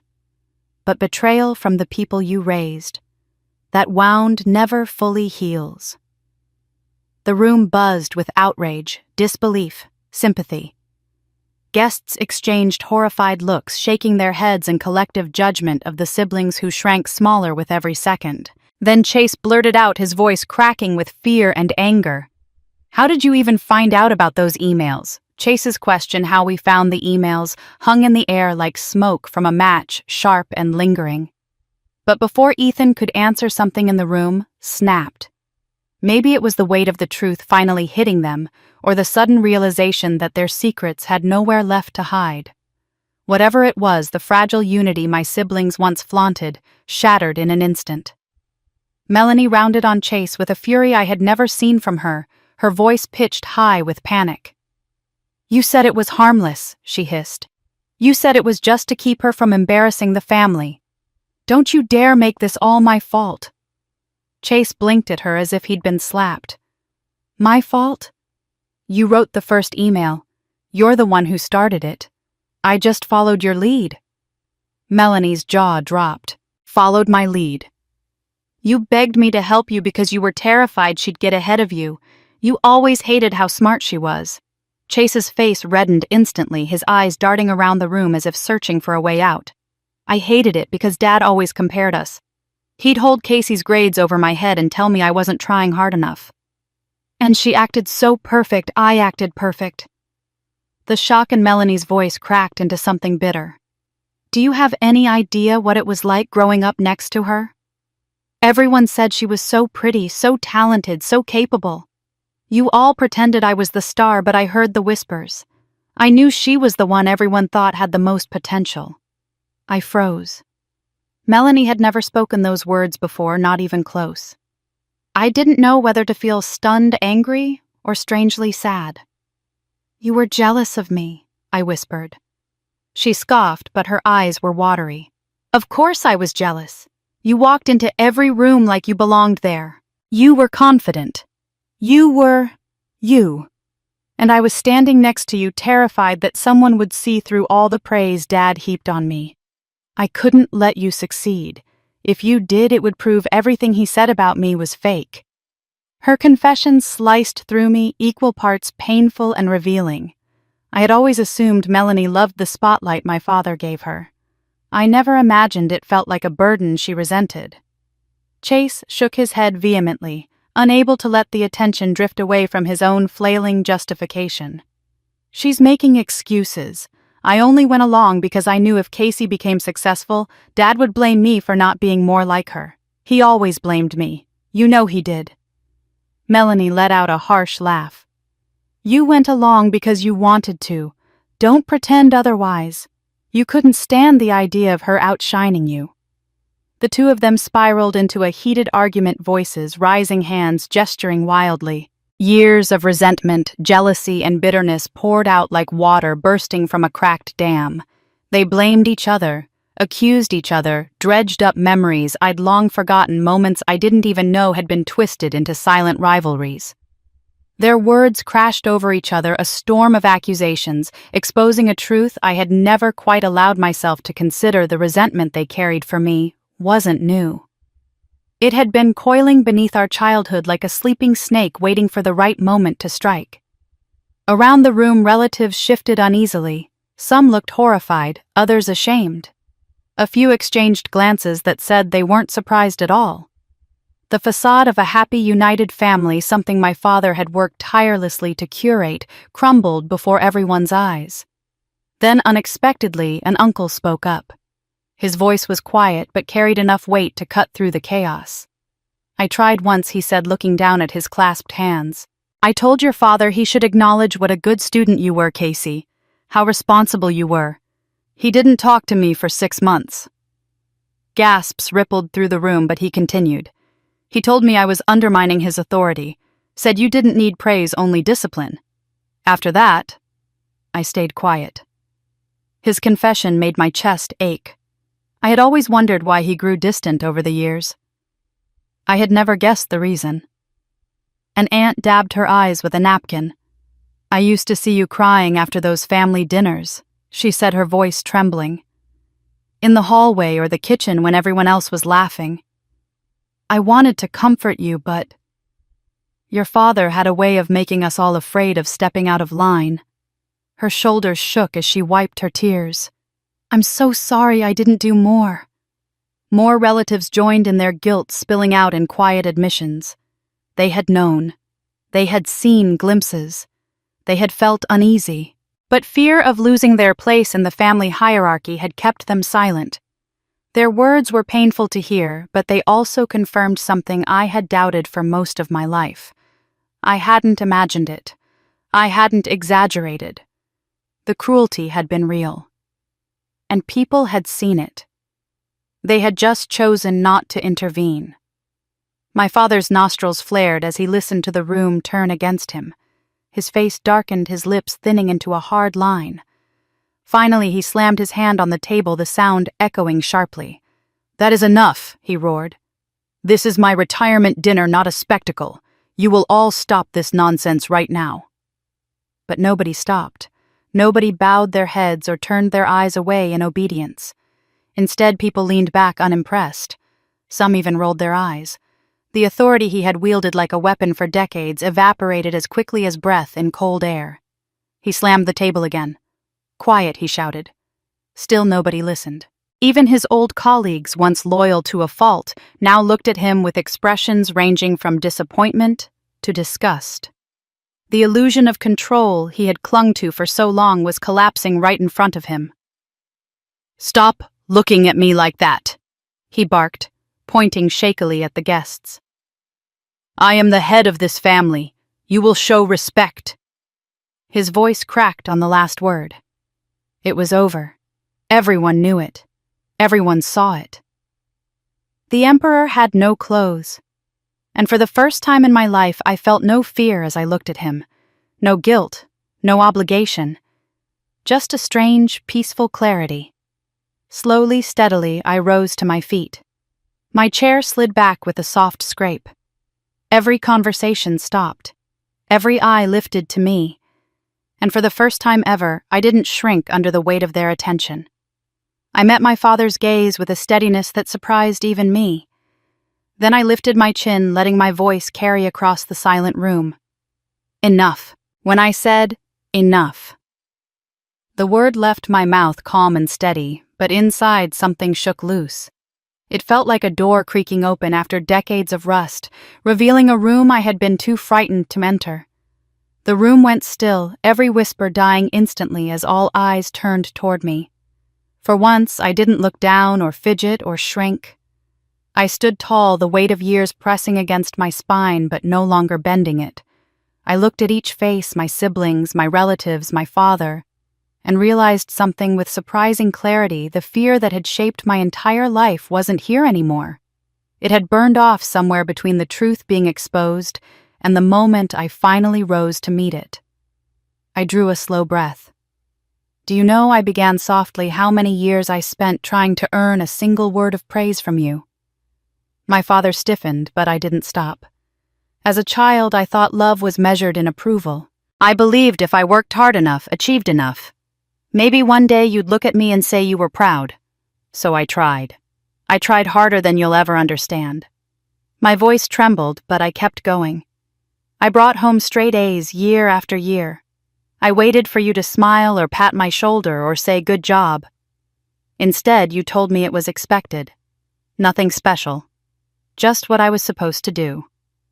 Guests shifted uncomfortably, the truth scraping against the image they once had of him. I won awards, I continued, academic competitions, leadership recognitions, volunteer service medals. I carried them home with a flutter of hope every time, and every time you said, "Don't let it go to your head," or "Anyone can do that." The memories rose up like ghosts, small, sharp, impossible to forget. And when Mom died, I said, my voice quieter. I stepped into responsibilities no 13-year-old should ever carry. I cooked, I cleaned, I helped with homework. I held the family together because someone had to, but even then you didn't say thank you. You said it was my duty, that I owed it to you, that I shouldn't complain.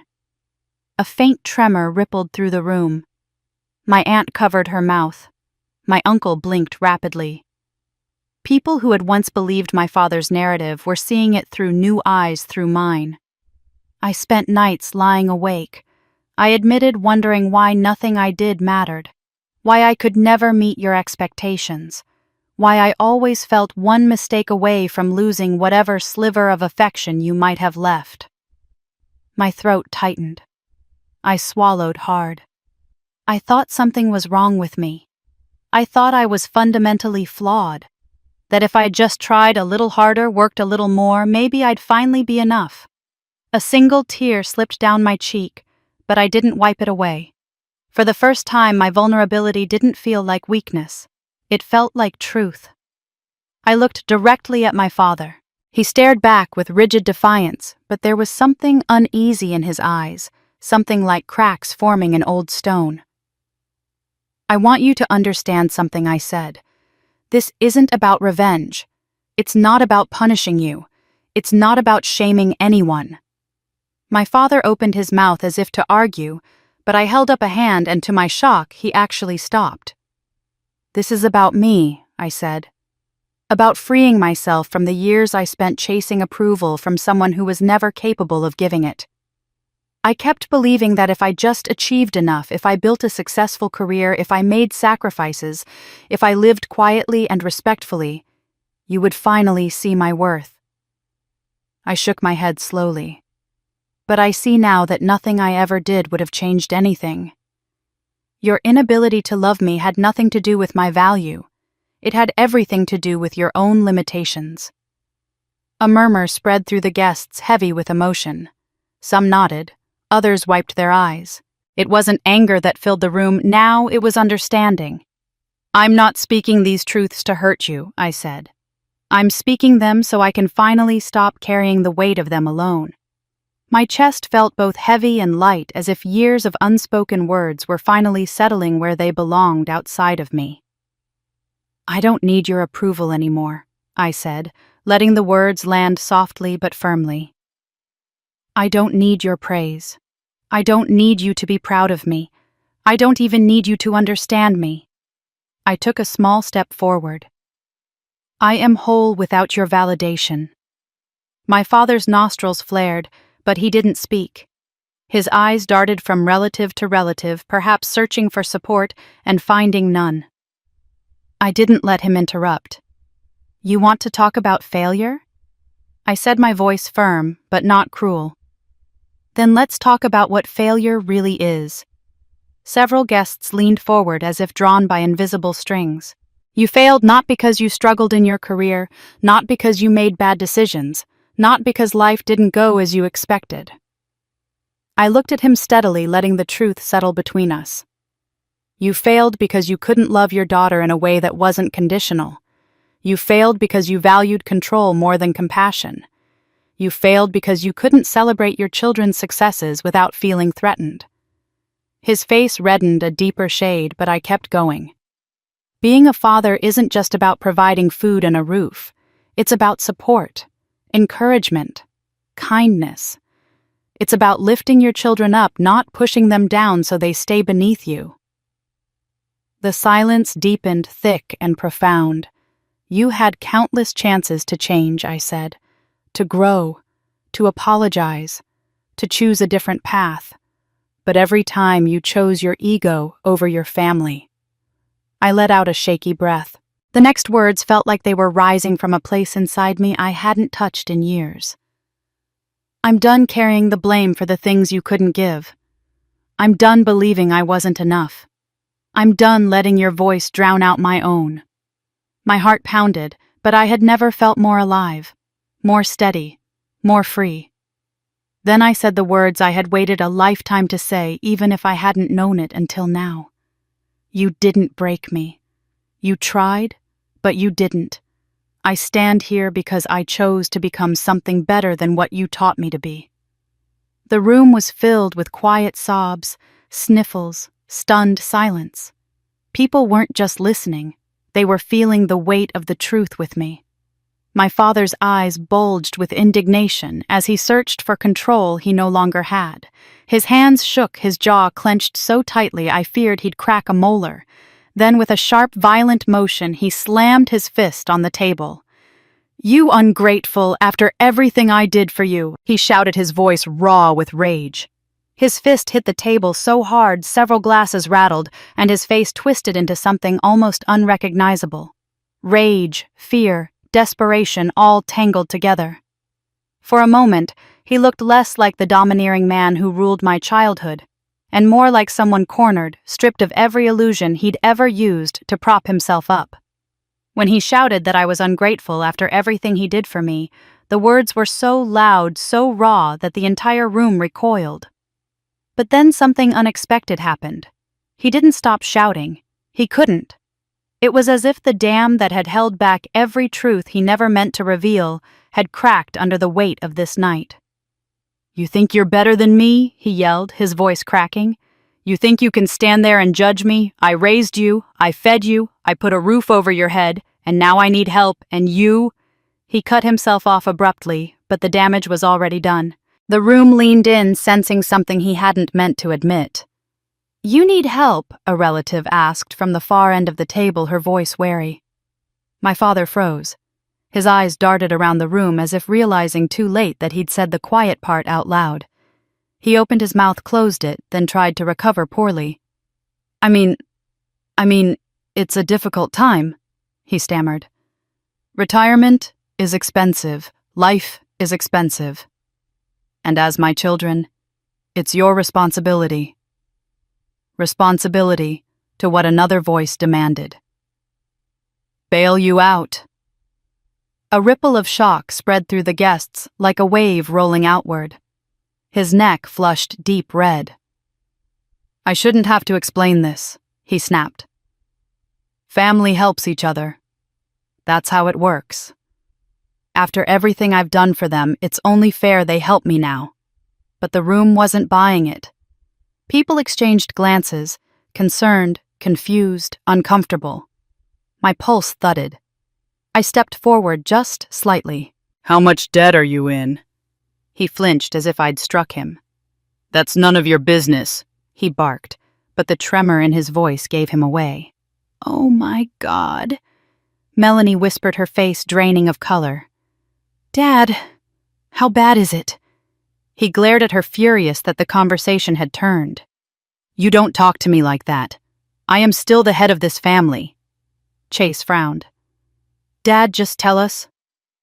Don't tell me what to do, he snapped, voice rising again. If you all weren't so selfish, I wouldn't be in this position. I thought one of you, just one, would have enough loyalty to help fix things. I felt the shift in the room like a sudden gust of cold air. This dinner wasn't about celebration. It never had been. And now everyone knew it. You planned this, I said softly. This entire evening. The speeches, the guests, the theatrics. You planned it as a setup.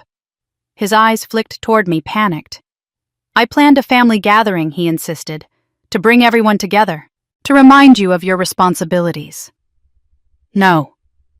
I said the truth, settling over me with a clarity I'd never had before. You thought if you could humiliate me, make me feel small, weak, desperate, I'd fall back into old patterns. And then privately, you'd ask me for money. You assumed I'd be the easiest to manipulate. Someone gasped. Another whispered, Dear God. My father's chest heaved, but he didn't deny it. Not directly, he only twisted the narrative in the way he always had. You owe me, he snarled. All of you owe me. I raised you. I sacrificed. I provided for you ungrateful brats. I felt something cold and sharp slice through me, a mix of anger and disbelief. You provided for me, I repeated, incredulous. I raised your children. The room went silent again. When Mom died, I said, keeping my voice steady, I stepped into her place because you made me. I cooked, I cleaned, I helped with homework. I woke up early to pack lunches and stayed up late to make sure the house didn't fall apart. I was 13. Several relatives looked stricken. One of the older women shook her head as if seeing my father clearly for the first time. You call food and shelter debts I owe you, I continued. What about the child care you never paid me for? The years of emotional labor, the lost childhood. My words hit him like physical blows, but I didn't stop. You keep an accounting of every meal you ever paid for, but you don't count a single thing I did for this family. Not one. My father's face contorted in anger and humiliation. That was expected of you, he spat. A daughter's duty. A collective gasp rippled through the guests. Someone muttered, unbelievable. He pushed on, oblivious to the disgust around him. And now, after everything I've given, after everything I've sacrificed, you have the nerve to refuse me when I need help. You have the nerve to lecture me.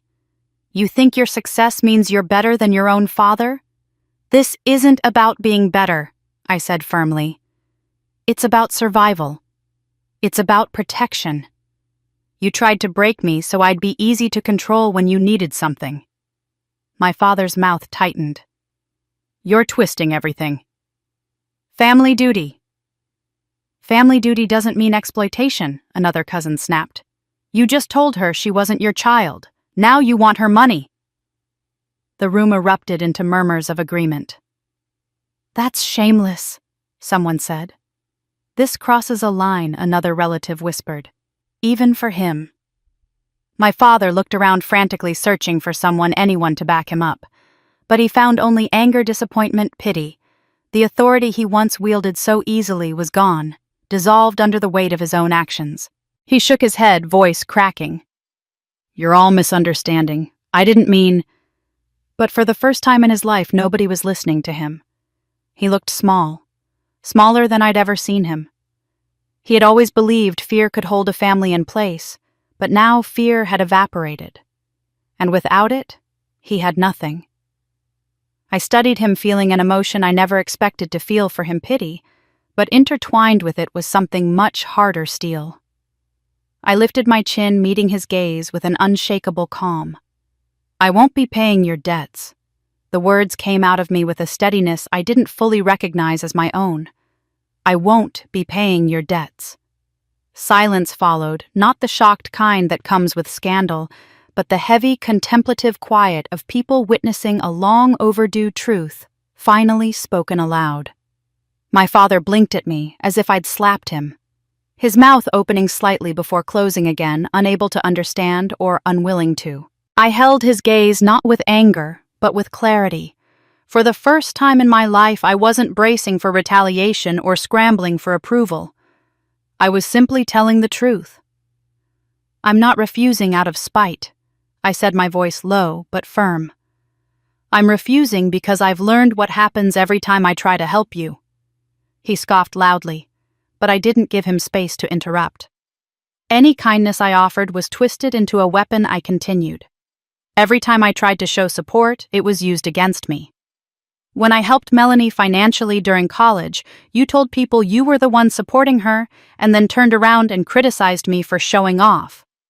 When I sent money home after landing my first consulting gig, you sneered that it was barely worth anything and asked why I couldn't give more. When I offered advice, you ignored it until someone else said the same thing, and then you acted like you always knew best. I paused, letting the memories wash through me, sharp but strangely distant, as if they belonged to someone I no longer was. And when I built a life for myself, I said softly, "You dismissed it as luck or exaggeration. You belittled my achievements and mocked my ambitions. You told anyone who would listen that I was lost, naive, or delusional. You made sure no matter what I did, I felt small." He shook his head angrily. "That's not—" "It is," I said firmly, and I let it continue for far too long. A murmur of agreement passed through several guests. One older woman near the corner nodded slowly, as though she'd been waiting decades to hear someone say these words out loud. "I'm refusing," I said, steady as stone, "because giving you money would only reinforce the belief that you can treat me however you want and still expect me to serve you when you're in need. You've spent your life teaching me that my kindness is a fault, that generosity is weakness, that my purpose is to be used." He flinched, his jaw tightened. But I was not finished. "I won't enable that pattern anymore. I won't reward cruelty with sacrifice. I won't keep offering compassion to someone who sees it only as an opportunity to take more." Across the table, a woman in her 70s pressed a hand to her heart. Another wiped her eyes. There was an unmistakable shift in the room: recognition, solidarity, understanding. Generations of women who had been raised to serve, to shrink to shoulder burdens without complaint, suddenly saw themselves reflected in my words. "I know what real love looks like," I said. "Love that lifts you up, not grinds you down. Love that nurtures instead of manipulates. Compassion doesn't require blind obedience or self-erasure. It doesn't come with strings attached. And it doesn't demand sacrifice in exchange for basic respect."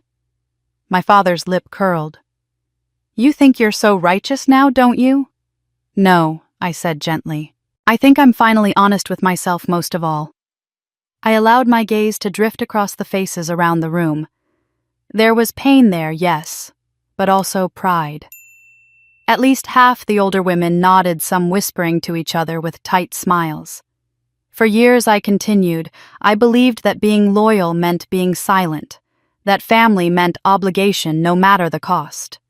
But I've learned that real family is built on mutual respect, not fear. On support, not exploitation. On love, not power. My father's brows knitted together, his expression twisting into something darker. Behind him, Melanie looked torn between shame and defensiveness. Chase stared at the floor, absorbing it all in stunned quiet. "You failed in your role as a father," I said, not shouting, not accusing, just stating a truth that had been waiting decades to be acknowledged. Not because you struggled financially, not because you faced hardships. Those things don't make a bad parent. Some of the best parents I know had nothing but still gave their children love. I let the weight of that settle before continuing. You failed because you chose your ego over your children's well-being, because you valued control more than connection, because you punished independence and rewarded obedience, because you withheld affection like it was a prize to be earned and you used shame as a tool to keep your family in line. He bristled. "That's enough." "No," I said, stepping forward slightly. "That's the truth." Around the table, heads nodded slowly. "You had choices every step of the way," I said. "You could have celebrated all your children, not just the ones who fit your image. You could have apologized for the moments you were wrong. You could have changed. You could have grown. But you didn't. And I can't pretend that biology alone is enough reason for me to tolerate abuse." A ripple of pain crossed his face, just a flicker, but it was quickly smothered by fury. "You think you're better than this family," he spat. "No," I said with quiet strength. "I think I'm better than who you taught me to be." One of the older guests whispered to her companion, "I wish I'd had her courage at that age." Another murmured, "She's right. Every word." It was strange, empowering, and heartbreaking all at once. "I'm choosing myself," I said, "not because I hate you, not because I want revenge, but because I refuse to lose myself just to earn your approval, a thing you were never willing to give." I paused, inhaling deeply, letting the air fill the space in my lungs that had once been occupied by fear. "I won't be paying your debts. Not now. Not ever. Not because I'm cold, but because I've finally learned something you never wanted me to understand." I leaned in just enough that he couldn't pretend he didn't hear me. "My value isn't determined by what I can give you." He stared at me, breathing hard, as if grappling with a reality he had never prepared for. Around us, the room felt charged, electrified by truth, heavy with revelation. Then slowly, like a door slamming shut, his expression hardened into something icy and bitter. His eyes narrowed to slits. "If that's how you feel," he growled, his voice low and venomous, "then you are no daughter of mine." His words. "You are no daughter of mine." Hung in the air like a slap, sharp enough to sting, but hollow enough to reveal their emptiness. A younger version of me would have collapsed under the weight of them. She would have cried quietly, apologized desperately, begged him to reconsider. But the woman standing here now felt strangely steady. His sentence didn't break me. It confirmed everything I already knew. Before I could respond, I felt Ethan step forward beside me. Not intruding. Not taking over. Just standing close enough that I felt his presence like a warm wall at my back, solid grounding calm. My father sneered at him. "And you," he said, pointing an accusatory finger at Ethan. "You filled her head with all this disrespect. You're the reason she's ungrateful." Ethan didn't flinch. His expression remained measured, almost serene. "Actually," he said quietly, "I'm the reason she's finally free." A ripple of surprise moved through the room. My father's nostrils flared. "Free? She's delusional. And you're manipulating her." Ethan shook his head. "No, I'm protecting her. Something you never did." My father let out a humorless, contemptuous laugh. "Protecting her. By turning her against her family." His voice rose as he gestured wildly around the room. "This is my retirement dinner. I should be celebrated. I should be honored." "You would have been," Ethan replied quietly, "if you had lived a life worth honoring."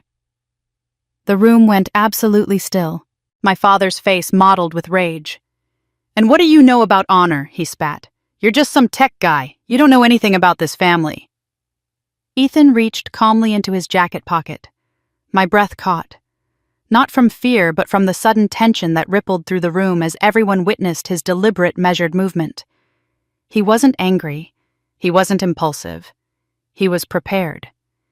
He pulled out a slim folder embossed with a corporate legal watermark, one I recognized instantly from years of reviewing contracts and compliance documents. He placed the folder on the table between us with quiet precision. "Actually," Ethan said softly, "I know far more than you think." My father eyed the folder with suspicion. "What is this supposed to be?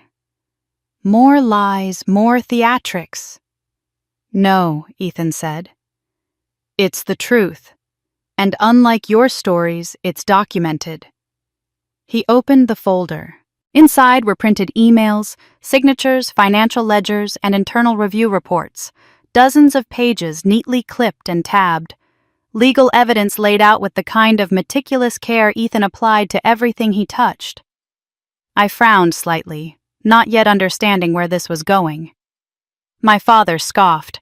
"I'm not interested in your nonsense." "You will be," Ethan replied. He turned the first page so my father could see it clearly. "This is a report from your former company's compliance department," Ethan said.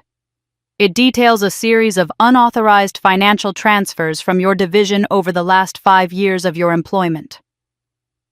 My father's face paled, though he tried to hide it. "That's internal paperwork," he snapped. "You shouldn't have access." "I didn't steal anything," Ethan said calmly. "These documents were provided by a whistleblower within the company. Someone who came forward after learning that Casey, the woman whose achievements you dismissed, was the consultant who saved your division from collapsing." A few guests gasped. My father stiffened visibly, his hands curling into fists. Ethan continued, his voice steady. "The whistleblower felt Casey deserved to know the full truth about what happened. They also believed the company deserved to know the full truth about your actions." My father shook his head violently. No, that's impossible." "It's all right here," Ethan said, flipping to the next page. "Here is your signature authorizing the creation of a shell vendor. Here is the invoice you approved for maintenance consulting services that were never provided. Here are the deposits into an account in your name under a business alias. Here is the ledger showing multiple transactions categorized as departmental expenses, but routed directly into your private account." My stomach dropped. The pages were too detailed, too explicit, too carefully collected to be anything but real. I looked around the table. Shock, dismay, disbelief, but not confusion. Many faces seemed to say we suspected something but never dared to believe it. My father's voice rose to a shout. "You forged this! You're trying to ruin me!" Ethan turned another page slowly, deliberately. "This is an internal email from the legal department discussing how the company planned to dismiss you quietly to avoid a public scandal. They agreed to let you retire early in exchange for your silence." "That's a lie," he yelled. "A filthy, baseless lie it's not." Ethan laid down the final set of documents. "These are financial statements showing that the statute of limitations on civil litigation hasn't expired. If these documents reach the company's board, they will sue you to recover the stolen funds.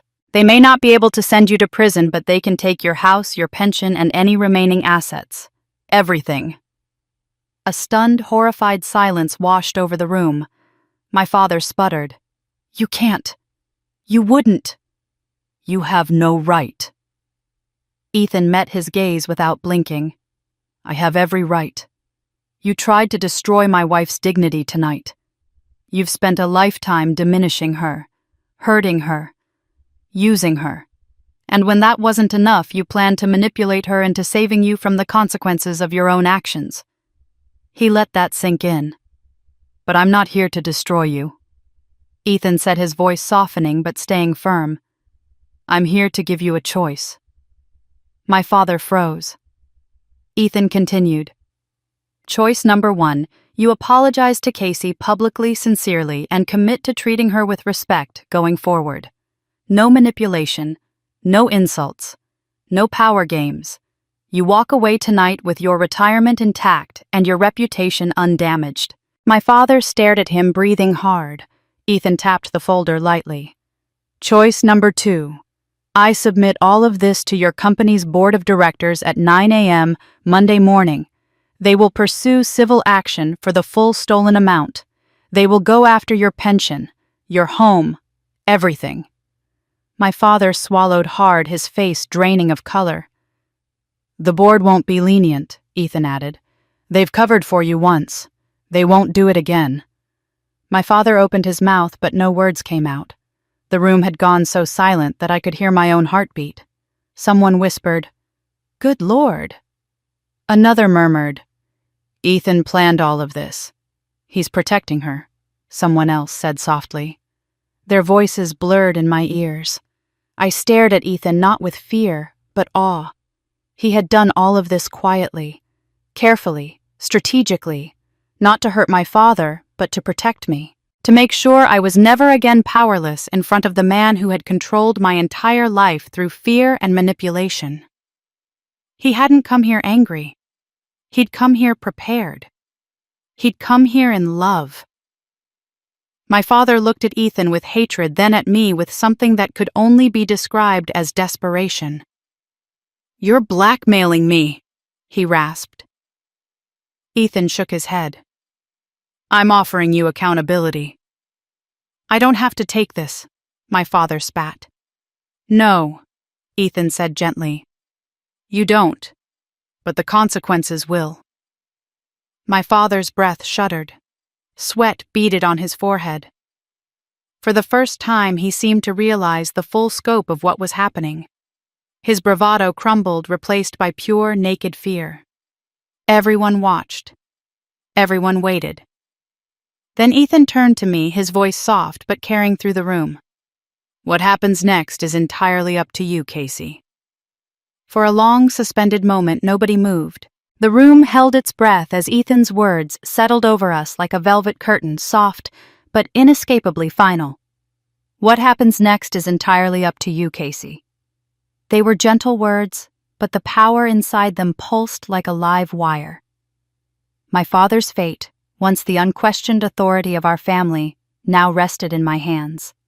It was a reversal so profound that even I struggled to fully absorb it. My father stared at me as though I were suddenly a stranger. His face contorted, shifting from fury to shock to something closer to terror. His mouth opened, but no words came out. For the first time in my life, the certainty that had always defined him, his righteousness, his dominance, his unshakable belief that he controlled every outcome simply evaporated. Then his knees seemed to weaken. "Casey," he rasped. The sound of my name and his voice, small, cracking, frightened, nearly made me step backward. Not because it hurt, but because of how unfamiliar it was. This wasn't the booming, commanding voice that had ruled my childhood. It wasn't the dismissive, cold tone he had used to humiliate me all evening. This was something fragile and trembling. "Casey, please," he said again, and suddenly he was moving. Slowly at first, then with more urgency he stepped around the table, his hands shaking as he reached toward me. I stiffened instinctively. He stopped inches away from me, eyes wide, pupils trembling. You wouldn't really let him send those papers," he stammered. "You wouldn't let them take my pension. My home. You wouldn't do that to your own father." The desperation in his voice was raw and startling. Only minutes ago he had been ready to erase me from his life entirely. Now he was pleading. "I didn't mean what I said," he insisted, voice cracking. "I didn't mean it, Casey. You know how I get when I'm angry. You know I don't think clearly." His hand reached out again, hesitant, searching. "You're my daughter. My eldest. My responsible one. I need you." The room shifted uncomfortably. People looked away as if witnessing something too intimate, too humiliating, too human. The man who had ruled through fear and pride was now reduced to a trembling figure begging for mercy he had never shown. He reached for my hand. I stepped back. His breath hitched a sound halfway between a gasp and a sob. "I'm sorry," he blurted. "All right, I'm sorry. I shouldn't have said those things. I didn't mean them. Please, just tell him to put the papers away." His voice broke entirely. "I'll do better. I'll try. Just don't let them take everything." His words echoed tense and trembling through a room so silent I could hear the soft clink of a spoon settling on a plate 3 tables away. My father. Begging. Not demanding. Not expecting. Begging. After a lifetime of him towering over me, the reversal was dizzying. A murmur rippled behind him. "Enough," a voice said softly but firmly. My eyes snapped to the sound. It was Melanie. She looked shaken, her face blotchy as if she had been crying quietly behind her hands. Her voice trembled, but her gaze was steady. "Dad," she said, "stop. Casey isn't responsible for this. None of this is her fault." My father's head jerked toward her. "Don't you start," he warned, but even his threat sounded hollow. Melanie swallowed hard. "No. I need to say this." She rose from her seat, smoothing her trembling hands on her dress. "Everything she said tonight is true. We treated her terribly. I treated her terribly. And I'm ashamed." Shock swept through the room like a breeze. Melanie looked around, her eyes red. "I went along with everything Dad said because it was easier. Because it made me feel like I was on the right side. Because—" She closed her eyes briefly, collecting herself. "Because it felt safer than standing up to him." A few guests nodded subtly, recognizing the truth. Melanie continued. "But Casey never deserved any of it. She was the one who kept us fed and safe when Mom died. She was the one who tutored us, cleaned for us, took care of us. And we—" Her voice cracked. "We repaid her by mocking her, sabotaging her, belittling her." She looked directly at me. "I'm sorry," she whispered. "I know it's nowhere near enough. But I need you to know I see everything differently now." Her confession wasn't perfect. It didn't undo the years of hurt. But it cracked something open, something brittle and long hidden. Chase shifted beside her, not speaking but visibly wrestling with his own guilt. For a moment, all I felt was sadness. Not anger, not triumph, just sadness for what could have been. I looked at my siblings not with rage but clarity. "You were children following a pattern," I said softly. "A pattern Dad created. But you're adults now. And adults have choices." Melanie nodded, tears slipping silently down her cheeks. "I'm not asking for groveling," I continued, "or perfect apologies, or instant healing." I took a breath. "But I can only rebuild relationships if there's genuine accountability. You can't just say you're sorry because you're scared. You have to understand why it mattered, why it hurt, why it can't happen again." Chase finally lifted his gaze to mine. His eyes were glassy. For once, he seemed stripped of the defensiveness and arrogance he usually wore like armor. "I want that," he said quietly. "I want to understand." It wasn't a declaration, but it was a start. I felt something warm flicker in my chest, small, tentative hope mixed with caution. But I couldn't let emotion cloud my judgment. I turned back to my father. He stood frozen, chest-heaving eyes darting between his children, between the guests, between Ethan and me. He looked like a man watching his house burn down and realizing he had lit the match. "Casey," he whispered, his voice cracking. "Please." I studied him carefully.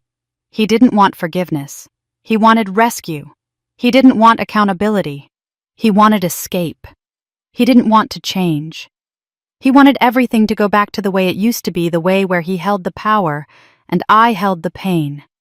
And I knew with absolute certainty that if I bailed him out tonight, everything would revert. The apologies would vanish. The humility would evaporate. The cruelty would return twice as vicious, reinforced by the knowledge that breaking me still worked. I inhaled slowly, deeply. Before I decide anything, I said, letting my voice carry through the room, there's something else everyone needs to hear. The room was so quiet, I could hear the faint hum of the overhead lights, the slow tick of a distant clock, even the soft tremor of my own breath. Every face was turned toward me, some anxious, some ashamed, some bracing for whatever I was about to say. Even Ethan, steady as always, watched me with an expression both protective and trusting, silently telling me the same thing he'd said all night. Whatever you choose, I'm with you. I swallowed my throat tight. My father stared at me with panicked anticipation, his hands still half extended as if he expected me to rescue him at any moment. My siblings looked fragile, shaken, uncertain. And through it all, I felt something stirring in me.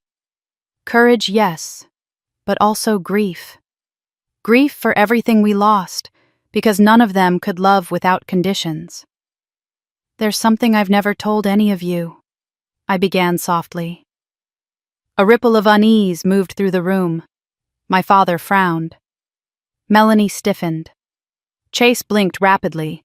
I didn't tell you, I continued, not because I wanted to keep secrets, but because I was afraid. Afraid that if you knew the truth, Dad would twist it. Afraid he'd accuse me of trying to outshine you. Afraid he'd use it to punish me or punish you. I paused, steadying my voice. But you need to hear it now. All of it. Melanie gave a tiny nod, bracing herself. Chase exhaled shakily. I drew in a breath. I've helped you, all of you, for years. Confusion flashed across their faces. I don't understand, Chase said quietly. Yes, you do, Ethan murmured, but gently, not accusatory. He knew what was coming. He'd helped me stay anonymous. I lifted my chin slightly. Melanie, do you remember when you were trying to move out of Dad's house the first time, when you said you couldn't afford the deposit? She nodded slowly, tears glassy in her eyes. Yes. I thought Grandma helped me. She said she did. I helped, I said softly. I gave her the money to pass to you. $8,000. Your first apartment, the one that made you feel like you finally had a life of your own, that was me. Her hand flew to her mouth. Casey, her voice cracked. I never knew. You weren't supposed to, I said gently. I didn't want you to feel like you owed me anything. I just wanted you to be safe. Melanie let out a sob so small and broken it nearly undid me. And Chase? I continued. He blinked, confused. Me? I nodded. You once told the family you got a scholarship for graduate school. That wasn't true. Chase's breath hitched. How did you? Because I paid the remaining tuition, I said.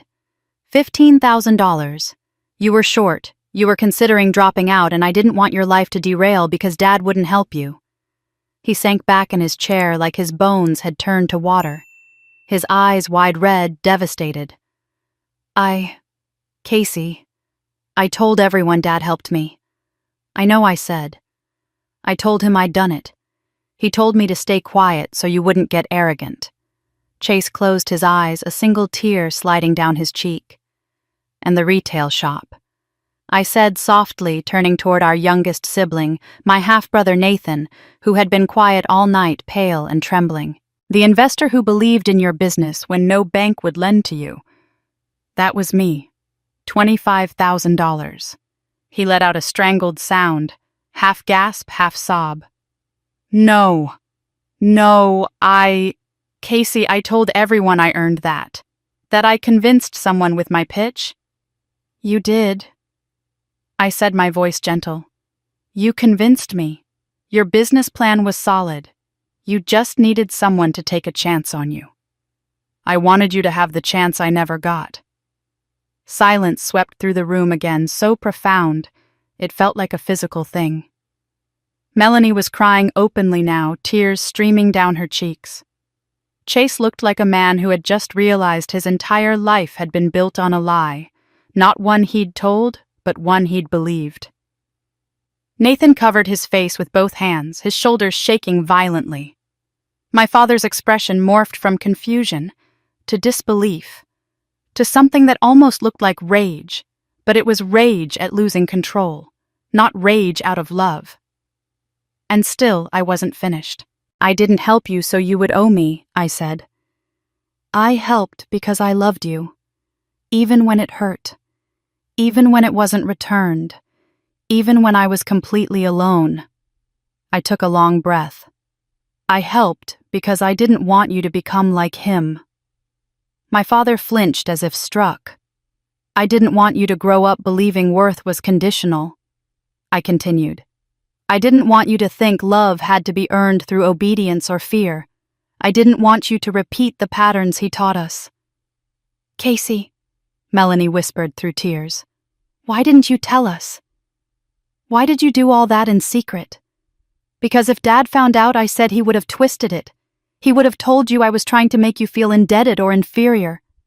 He would have used my generosity to hurt you or to punish me. Keeping it secret was the only way to protect you." Melanie shook her head, sobbing. "I don't deserve that. I don't deserve you." "No," I said softly. "You didn't deserve what he did to you either. We all grew up in a system designed to keep us divided, but we chose to follow it," Chase said, voice breaking. "We chose to follow him instead of protecting you." Casey, I'm so sorry. I don't know how to make this right." His face crumpled, and to my astonishment he sank to his knees, not to beg, but because the weight of his guilt seemed to crush him physically. Nathan stood, shakily wiped his eyes, then walked toward me. When he reached me, he dropped to his knees too. I was jealous, he confessed, voice shaking so badly it was barely a whisper. "I always knew you were smarter than me, better than me, and every time you succeeded it made me feel small. I didn't know how to deal with it. I should have admired you. Instead, I joined in." "I'm sorry. I'm so sorry." Melanie stepped forward next, her face wet with tears. She didn't kneel, but she placed a trembling hand over her heart. "I don't expect you to forgive me," she whispered, "but I want to be someone who deserves forgiveness someday. I want to do the work. Please. Just don't shut me out. Let me try." I swallowed hard. Their remorse felt real, not convenient, not fearful, not performative. Genuine, painful, human. My father, however, remained rooted in place. His face was twisted, his eyes darting from his weeping children to the guests, to the documents Ethan had presented to me. He looked overwhelmed, furious, ashamed, terrified, and completely unable to form a single sincere word. I felt a deep ache in my chest, a lifetime of longing and grief and hope that had never been returned. And now, something else. Resolve. "Helping all of you," I said gently, "was my choice. I don't regret it. Not a single dollar. Not a single sacrifice." My siblings sobbed harder. "But you all need to understand how painful it was," I added. "How lonely. How much I wanted someone to see me not for what I gave, but for who I was." I felt tears slip down my cheeks. This time I let them fall. "And tonight," I said, looking slowly around the room, "you finally did." Some guests cried openly. Others whispered that they had never witnessed anything like this, that the strength it took for me to reveal all this was overwhelming. But I wasn't done yet. My voice trembled slightly as I said, "And there's one more thing." My father stiffened, sensing danger. My siblings looked up at me with tear-stained faces. Everyone leaned in, breath held, hearts pounding. I reached slowly into my bag. My hand brushed the edges of old worn paper. I pulled out an envelope, yellowed, creased, fragile from time. My fingers shook slightly as I held it up. "This," I said softly, "is something I've kept hidden for over 20 years." The room froze. My father's eyes widened in instant visceral fear. I held the envelope tightly. and let the silence stretch electric and trembling as everyone waited for what would come next. The envelope felt heavier than anything I had held before. Heavier than the documents Ethan placed on the table, heavier than the years of memories I had carried inside me, heavier even than the truth I had just revealed about helping my siblings. The room seemed to dim around the edges, as all attention funneled toward the yellowed paper in my hands. "My aunt gave this to me 5 years ago," I said quietly. "She kept it hidden from everyone, including my father.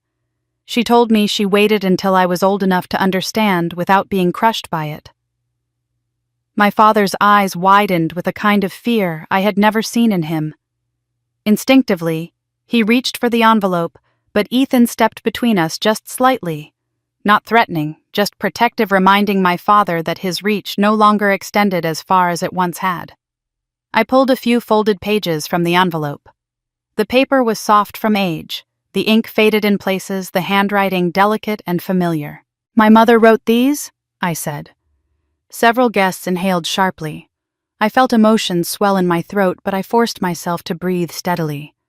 My mother's handwriting had always been beautiful, precise loops, elegant slants full of gentleness and warmth. Seeing it again after so many years was like feeling her hand brush my cheek. "I haven't read these out loud before," I whispered. "But I think it's time." I unfolded the first page. The script tilted slightly to the right, the marks of a woman whose hands were already trembling from illness, but whose love remained steady. It's dated 6 months before she died.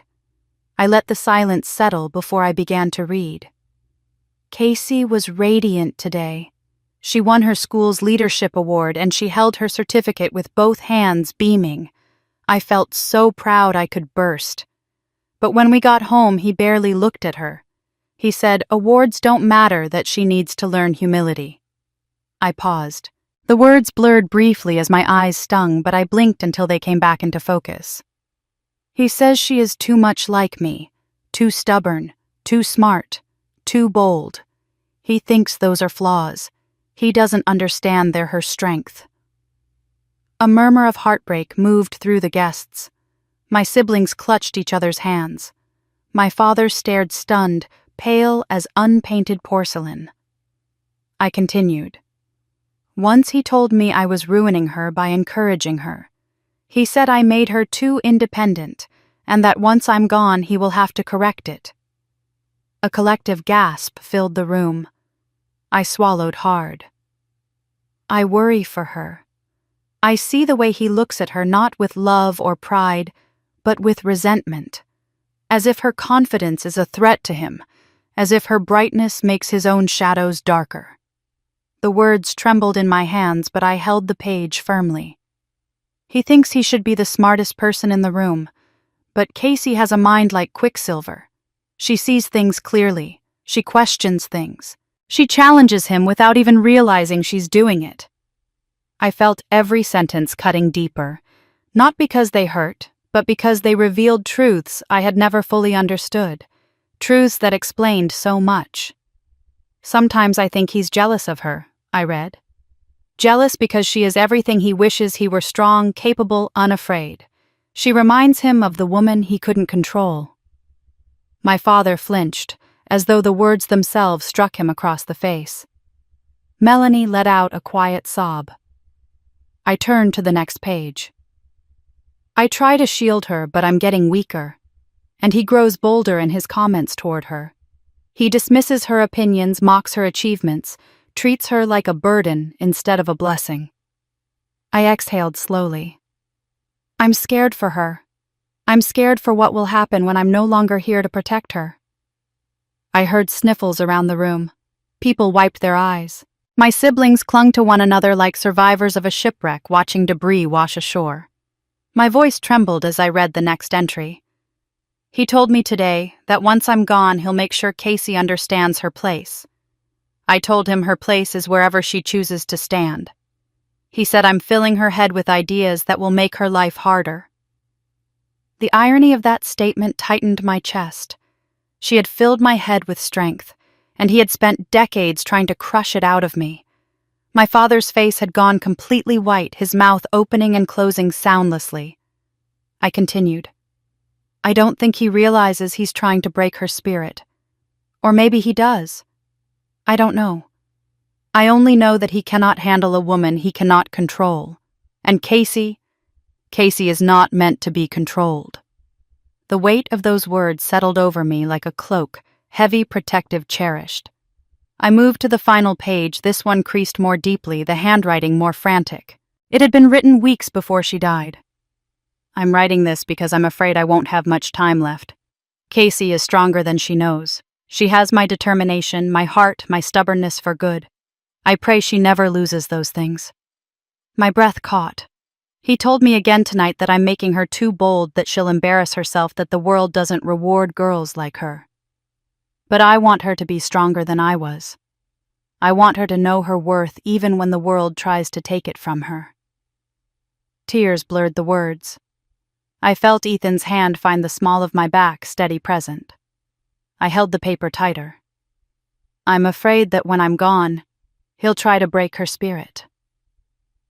The room gasped, but the words echoed in my mind like a prophecy fulfilled. I'm afraid when I'm gone, he'll try to break her spirit. I closed my eyes briefly, letting the weight of that settle, then read the last lines aloud. Please, God, keep my Casey strong. Don't let him destroy her light. My voice cracked. I didn't try to hide it. The silence that followed was absolute. Not a breath, not a whisper, not even the shuffle of a foot. The room felt suspended in grief. Grief for my mother, for me, for what could have been. Some guests sobbed openly, overwhelmed by a mother's last desperate plea to protect her child from the man she knew would harm her. My father's face twisted as if he had swallowed poison. His lips trembled. He looked utterly unrecognizable, stripped of all pretense, all arrogance, all certainty. The truth had peeled him raw. Melanie stepped closer to me, tears streaming down her cheeks. She knew, she whispered. She knew what he was capable of. Chase rubbed his palms over his eyes, his shoulders shaking with quiet sobs. We never stood up for you, he said, voice breaking. We laughed when he made those comments. We joined in. And all along, you were the one who needed protection most. Nathan let out a cry, sharp, aching, and lowered his head into his hands. And the older women present, those who had lived with men like my father or watched their mothers live with them, nodded slowly, painfully. One murmured, I've seen this before. Too many times. Another whispered, He wasn't punishing you because you were weak. He was punishing you because you were strong. They understood. They had lived it. My siblings clung to each other, crying softly, finally seeing the pattern that had shaped our lives. His praise of them wasn't love. It was reinforcement. Compliance rewarded. Strength punished. They had been safer because they had been less threatening. I had been punished because I reminded him of the woman he could never control. I looked at my father. His eyes darted between the diary pages, my face, and the horrified faces around him. He shook his head violently. She made that up, he said, but his voice was weak, unconvincing. She was sick, confused. No, I said softly. She was clear. She was consistent. And she was right. His denial crumbled in his throat. My mother's voice, in ink, in love, in fear, had exposed the truth he had buried for decades. I folded the pages gently, reverently, placing them back in the envelope. Then I lifted my gaze. But there's one more thing my mother wrote, I said, my voice steady, despite the tears burning in my eyes. I held the envelope against my chest for a long moment before lowering it to my side. The room had grown so quiet, I could hear the soft hum of the ceiling lights, the distant clink of dishes being cleared in another ballroom. People were still absorbing my mother's words, the truth she had written with a dying hand, the truth she prayed someone would one day hear. My father looked hollow, stripped of his bluster, trembling small. I took a slow breath, gathering the strength to deliver the final truth I had kept hidden, even from myself until recently. There's something else, I said. My voice steady but soft. Something that happened years after my mother died. Something I didn't understand until 6 months ago. My father's head snapped up, dread flashing across his features. He knew. Somewhere in that fractured conscience of his, he knew what was coming. 6 months ago, I had met with a potential client, an older man named Gregory Barnes, a respected figure in state-level economic development circles. During our third consultation, he hesitated as he looked at my last name. Then he asked, "Are you by any chance related to a Robert Graham?" I had answered cautiously, telling him yes, he was my father. Gregory had gone pale with discomfort. Later that day, after hours of visible internal conflict, he asked to speak with me privately. That was the moment my life veered into a truth I never imagined. I turned now to face the room, letting my gaze sweep across faces filled with expectation, shock, sorrow. 6 months ago, I began a former member of an award committee approached me. A man who had once been part of selecting regional winners for the 30 Under 30 Entrepreneurial Awards. Several gasps rippled through the guests. Many recognized the award, knew how competitive it was, how prestigious. Some even seemed surprised that I'd been in the running. My father flinched again. "I was nominated when I was 30, I said. "I never knew who nominated me, and I never told anyone because—" My throat tightened. Because I didn't get it. I didn't even make the finalist list. I assumed they had dozens of stronger candidates. I moved on. That had been the official version of events. The one I'd told myself to soothe the old familiar sting of rejection. But the truth had been far uglier. This man, Gregory, became a client of my firm. I continued, and after working with me a few times, he realized who I was, whose daughter I was. My father closed his eyes as if bracing for impact, his jaw tightening. He told me he'd been haunted for years, I said. That he'd carried guilt he didn't know how to resolve. A hush fell over the room. Then I nodded to Ethan, who had already prepared the next reveal. He tapped his tablet, pairing it with the ballroom projector. A screen descended from the ceiling with a soft, mechanical whir, and a moment later, my father's name appeared at the top of an email. His email address, his signature block, his words. People leaned forward instinctively. "I had no idea this email existed," I said. "Not until 6 months ago. Gregory told me he'd saved it because something about it had felt wrong from the beginning." Ethan enlarged the top of the message so everyone could read the header clearly. "Sent 12 years ago," I said quietly. On the day the committee was finalizing the list. My siblings stared at the screen, stunned. Melanie's hands flew to her mouth. Chase's face drained of all color. I focused on the lines I had read so many times since that day, words etched into my memory like scars. My father, I said, sent an email asking the committee to remove me from consideration. The shock in the room was immediate and visceral. Several people gasped loudly enough that the sound echoed off the crystal chandeliers. Some covered their mouths. One older gentleman muttered something like, "Good God!" But the worst part was not the request itself. It was the tone, cold, precise, calculated, not written in anger, written with intention, with malice. I stepped closer to the screen and read aloud from the email, though every word was already imprinted on my heart. "To whom it may concern," I said, "I understand my daughter Casey Graham has been nominated for the upcoming entrepreneurial awards. I feel obligated to inform you that she is—" My voice caught. I steadied myself. "Not emotionally stable enough for public recognition, nor is she an accurate representative of achievement. Her behavior has been erratic for years, and honoring her would reflect poorly on the integrity of your committee." A chorus of horrified whispers rippled through the room. "She tends to exaggerate her accomplishments." I read each word, slicing deeper, "and does not come from a family environment that can support such recognition responsibly. It is in everyone's best interest that she be quietly removed from consideration." Someone in the audience let out a sharp, pained sob. The heartbreak in the air was thick, suffocating. The screen glowed with my father's typed signature. Sincerely, Robert Graham. I lowered my gaze for a moment before lifting my eyes to the room again. This, I said softly, was sent by my father. My father's face had gone ashen, his hands trembling violently. He pressed his lips together as if trying to hold in the truth through sheer force of will. It was the strongest nomination the committee had, I said. That's what Gregory told me. They had been ready to place me in the top finalists. But after receiving this, I gestured toward the screen. They were afraid. They didn't want to risk honoring someone whose own father claimed she was unstable.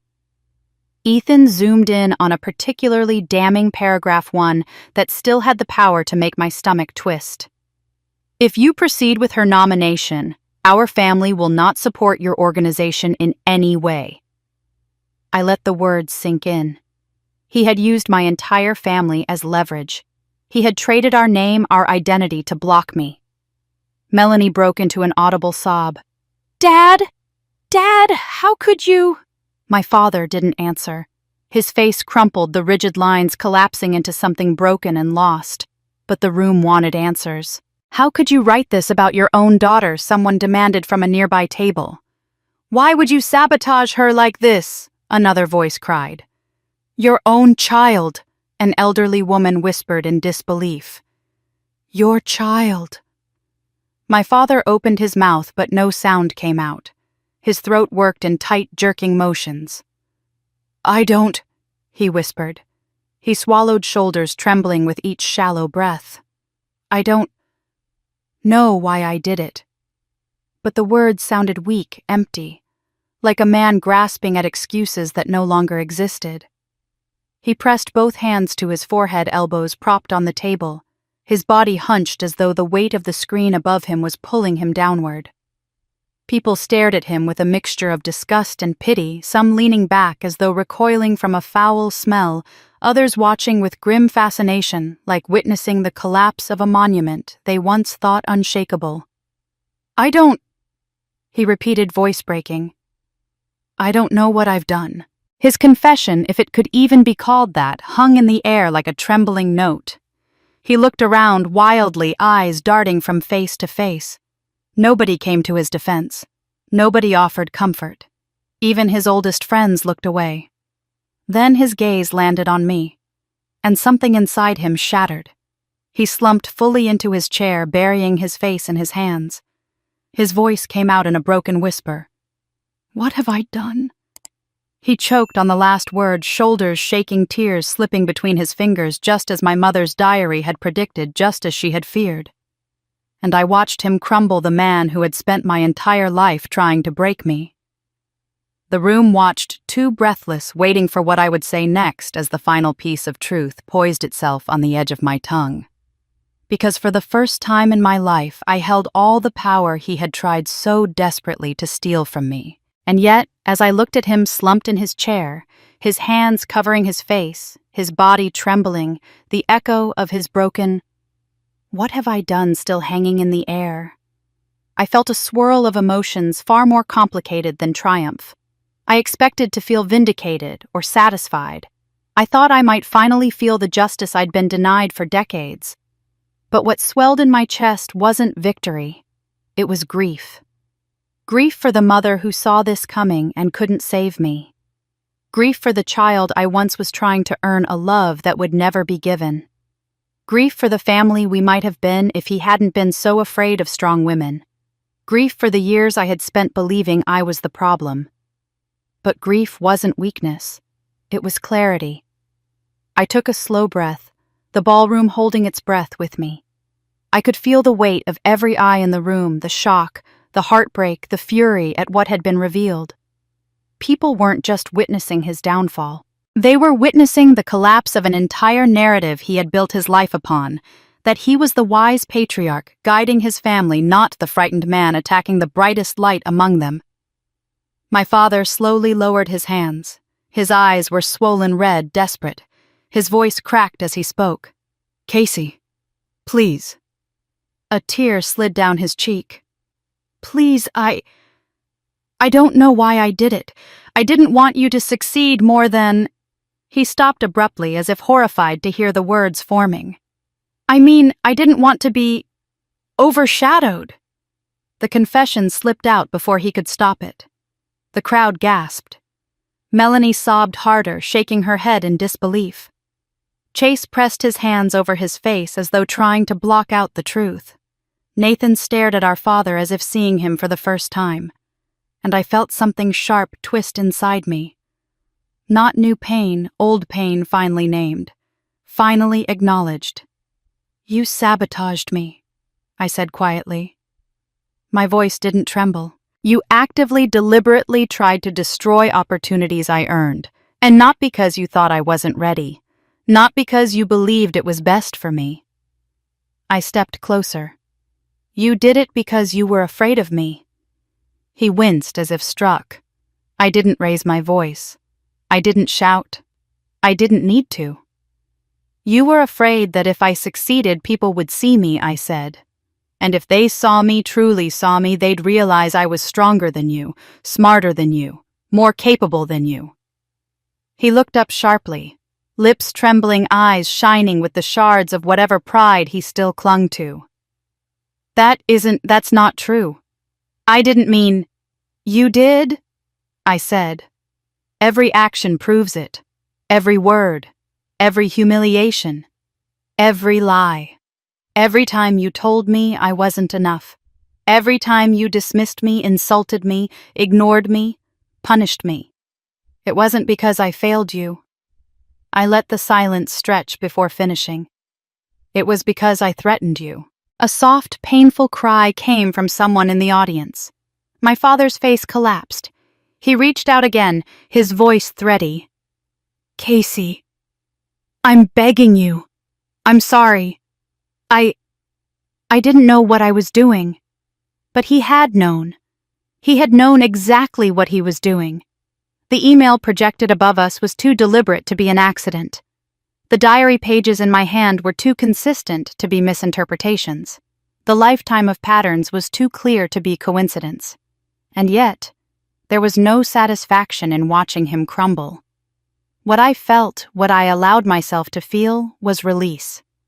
"I'm not here to hurt you," I said quietly. "I'm not here to punish you." He blinked rapidly, confusion flickering across his features. "But I'm also not here to save you." The words rippled through the room like a wave. Some people nodded with quiet approval. Others covered their mouths, moved by the gentleness threaded through the firmness. My father opened his mouth, but no words came out. His throat bobbed as he swallowed hard. "I won't destroy your life," I continued, "but I won't protect the lies that built it either. You told people I wasn't stable enough to be recognized. You nearly cost me an opportunity that could have changed everything. You told them I was unworthy." He looked stricken. "And now," I said, stepping closer, "the whole room has seen the truth." "Not about me." I held his gaze. "About you." He flinched again. "And you have to live with that," I finished gently. He sagged back in his chair as though my words had drained whatever strength remained in him. He covered his face again, his shoulders trembling. Around us, the silence turned thick, contemplative. People were reflecting not just on him, but on their own lives, their own families, the unspoken patterns of cruelty and resilience they'd seen over the years. My siblings stared at me with a mixture of sorrow, awe, and guilt. They finally understood the depth of everything I had endured and everything I had survived. I turned to them slowly. "You weren't the cause," I said softly. "But you were part of the system. A system he created, and one that almost broke me." Melanie choked back a sob. "Casey, I'm so sorry. I know I whispered." Chase wiped his eyes. "We can never repay you." "You don't have to," I said. "You just have to change." They nodded desperately. My father made a small sound, half sob, half whisper. "Casey, please." I looked at him one last time, and all the years of pain settled into a single, peaceful truth. "I am done begging for your love," I said. "But I am not going to hate you. I won't spend my life carrying the weight of what you did. That weight belongs to you. His face crumpled completely and he bowed his head into his hands again, as though finally understanding the enormity of what he had done, what he had lost, what he had sacrificed to maintain a control that never actually existed. "What have I done?" he whispered again, voice breaking. "Oh God, what have I done?" The room watched him collapse under the truth that had finally caught up with him. And in that moment, I felt free, not because he was broken, but because I no longer was. I inhaled deeply, pulling my mother's strength into my lungs, her words into my heart. Then I straightened my shoulders. Because the night wasn't over. There was still one more thing I needed to do. The room stayed suspended in silence after my father's broken whisper, but something had shifted subtly at first, then unmistakably. It was as if people were waking up from a long collective trance. The truth had cracked open the carefully polished veneer of this celebration, and now everyone could see clearly what had always been there. I felt the air move differently around me, as though all the years of invisibility were evaporating one breath at a time. Then a chair scraped across the floor as a woman in her 70s stood. Mrs. Davenport, my mother's old friend. She walked toward me with slow, deliberate steps. When she reached me, she took my hands gently in hers. "I'm so sorry, dear," she whispered, her voice trembling. I believed him. I shouldn't have. I should have asked. "You listened till you paid attention." Tears filled her eyes. "You deserved better. Far better." Before I could speak, she squeezed my hands and stepped aside, and suddenly others were rising to their feet. Some approached me tentatively. Some came with urgency. One by one, people stood in front of me, each carrying their own mixture of guilt, regret, or recognition. A man I barely knew. A business associate of my father's cleared his throat. "Casey, I avoided hiring your firm 3 years ago," he admitted, unable to meet my eyes at first. "I heard you were difficult, unreliable. I see now where that came from." He finally looked up, shame coloring his cheeks. "I lost out on what could have been an excellent partnership because I trusted gossip instead of investigating for myself." I nodded, accepting the words without judgment. He wasn't the first to say it, and he wouldn't be the last. Another guest approached. "I remember a family reunion years ago," she said softly. "You made a comment about wanting to start your own business, and the whole table went quiet before your father laughed and told you not to embarrass yourself." She shook her head. "I should have spoken up. I didn't. I'm sorry." A quiet line formed, teachers, neighbors, distant relatives, people who had known me since childhood. They apologized for their silence, for believing the narrative, for dismissing the moments of cruelty they'd witnessed, but never questioned. Their words were bittersweet. Healing, yes, but also heartbreaking. Because every one of these apologies confirmed what I had always felt, that I had been alone when I shouldn't have been. More people approached, and each story cut a little deeper. "I wondered why you always stood in the corner at events. I thought you were shy. I didn't realize you were being pushed there. I wish I had paid attention. Your mother would be so proud of you." Their voices blurred into a warm but aching hum, like the murmur of a congregation at a funeral for a truth too long buried. Not everyone approached, though. I noticed clusters of guests slipping out quietly, grabbing coats, murmuring excuses. Some didn't even pretend, they simply fled. These were the ones who had been my father's staunchest defenders. His colleagues, men who shared his worldview, people who believed strength meant dominance. They didn't want to be associated with the wreckage of his reputation. Their departure was swift, purposeful, a silent abandonment. But the ones who stayed, they were different, especially the women. Women in their 50s, 60s, 70s. They came to stand around me in a loose protective circle, some laying gentle hands on my back, or arms offering strength without taking space. They shared quiet stories of their own fathers, brothers, husbands, men who felt threatened by the women they loved, men who confused control with care.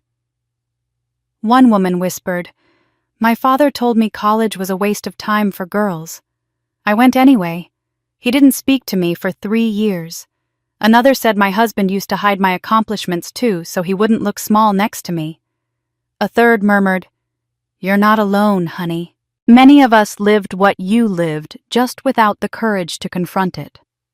Their solidarity wrapped around me like a warm, unseen shawl.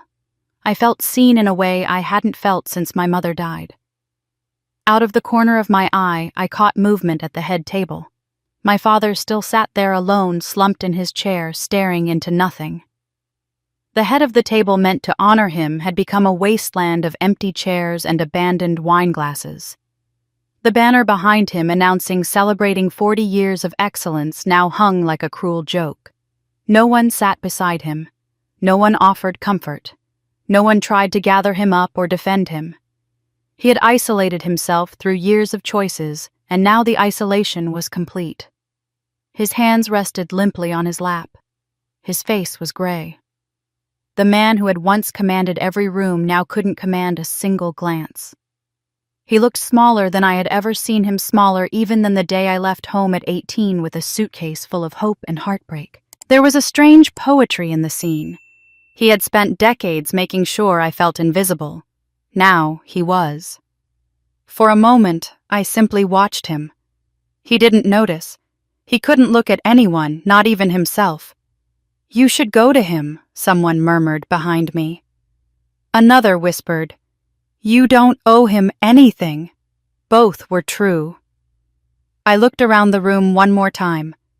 People watched me with quiet anticipation, grief, admiration. Some with awe, others with concern, but all with understanding.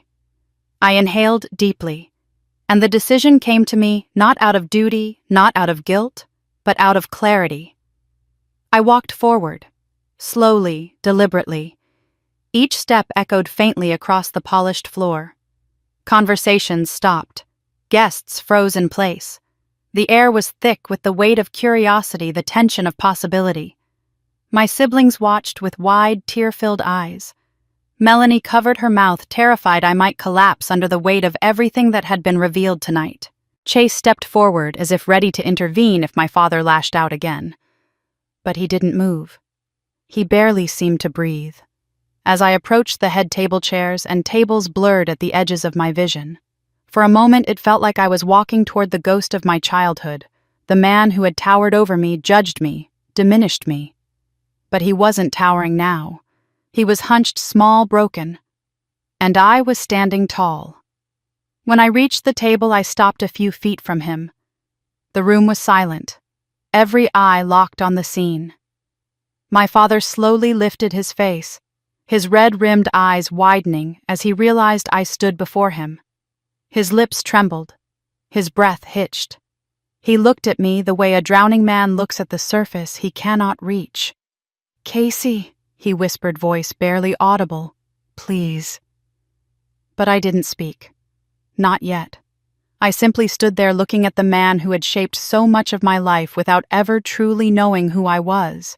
And the entire room held its breath, waiting to see what I, his daughter, his victim, his survivor, would choose to do next. I stood before him in the hush of the ballroom, the weight of every moment that had led us here pressing gently but firmly against my ribs. My father looked up at me with eyes swollen from shame and tears, his breath shallow, his expression pleading. He had spent a lifetime towering over me, and now he sat as if the very air around him held him down. For a long moment, neither of us spoke. I let myself take in the sight of him not as the giant he once was in my childhood memory, but as the man he truly was, flawed, frightened, and facing the consequences he'd avoided for decades. When I finally spoke, my voice came out calm, steady, not powered by rage or adrenaline, but by something quieter and stronger, clarity. "I don't hate you," I said.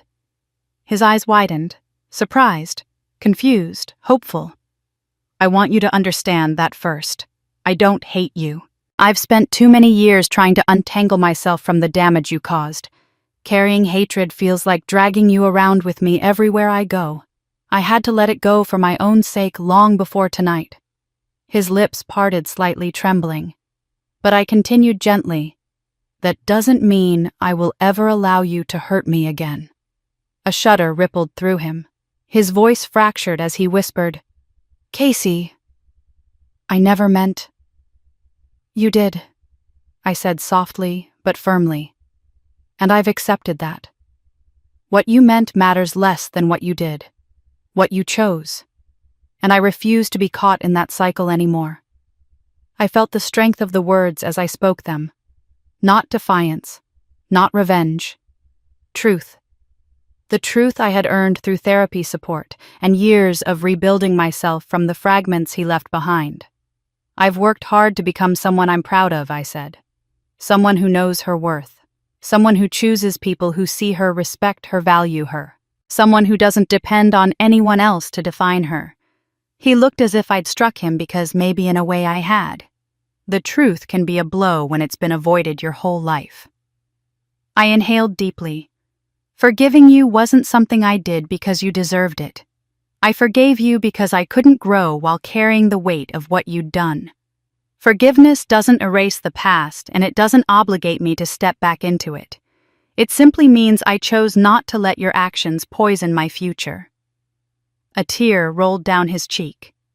The room seemed to lean closer, listening with the same reverence you might give to a sermon delivered from a pulpit built of scars.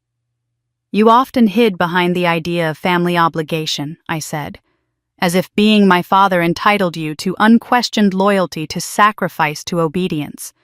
But being someone's biological parent doesn't give you the right to mistreat them." He winced. "Family is built on love, support, respect. You gave me DNA. My mother gave me everything else." His face crumpled and a sob escaped him, raw, unguarded, heartbreaking. "You had the chance. I continued to know me, to love me, to be proud of me, to walk alongside me while I became the woman Mom hoped I would be. I would have given anything for that relationship." He lifted his hands to his face, shoulders shaking. "But you threw it away because of your own fear. You tried to keep me small because you felt threatened by who I was becoming. That's the tragedy, not that I was unworthy, but that you couldn't see how much you were losing." His hands dropped, slightly revealing eyes that were wet and desperate. "I'm sorry," he choked. "I'm so sorry, Casey. I don't know how to—" His voice broke and he lowered his head, sobbing. "I want to make it right. Please, give me a chance to try." I let the silence stretch, not out of malice, but because this moment required careful truth. He needed to hear every word, the real ones, not the ones he wished I'd say. "I'm not closing the door forever," I said quietly. His head snapped up, hope flickering. "But I'm not opening it wide either. If you want any kind of relationship with me, it will take work. Real work." He blinked at me, confused. "You need help," I said. "Professional help. Therapy. Someone who can walk you through the reasons you did what you did. Someone who can teach you how to be better than the man you've been all these years." He stared at me, stunned. "You need to apologize to me, yes, but also to my siblings. And not with excuses. Not with, 'I didn't mean it,' or 'I didn't know why.' Genuine apologies include accountability. You need to acknowledge what you did, why it was wrong, and how you're going to change." Tears streamed down his face. His hands trembled. "And most of all, I said you need to show change. Slowly, consistently, over time. I'm not interested in grand gestures or dramatic speeches.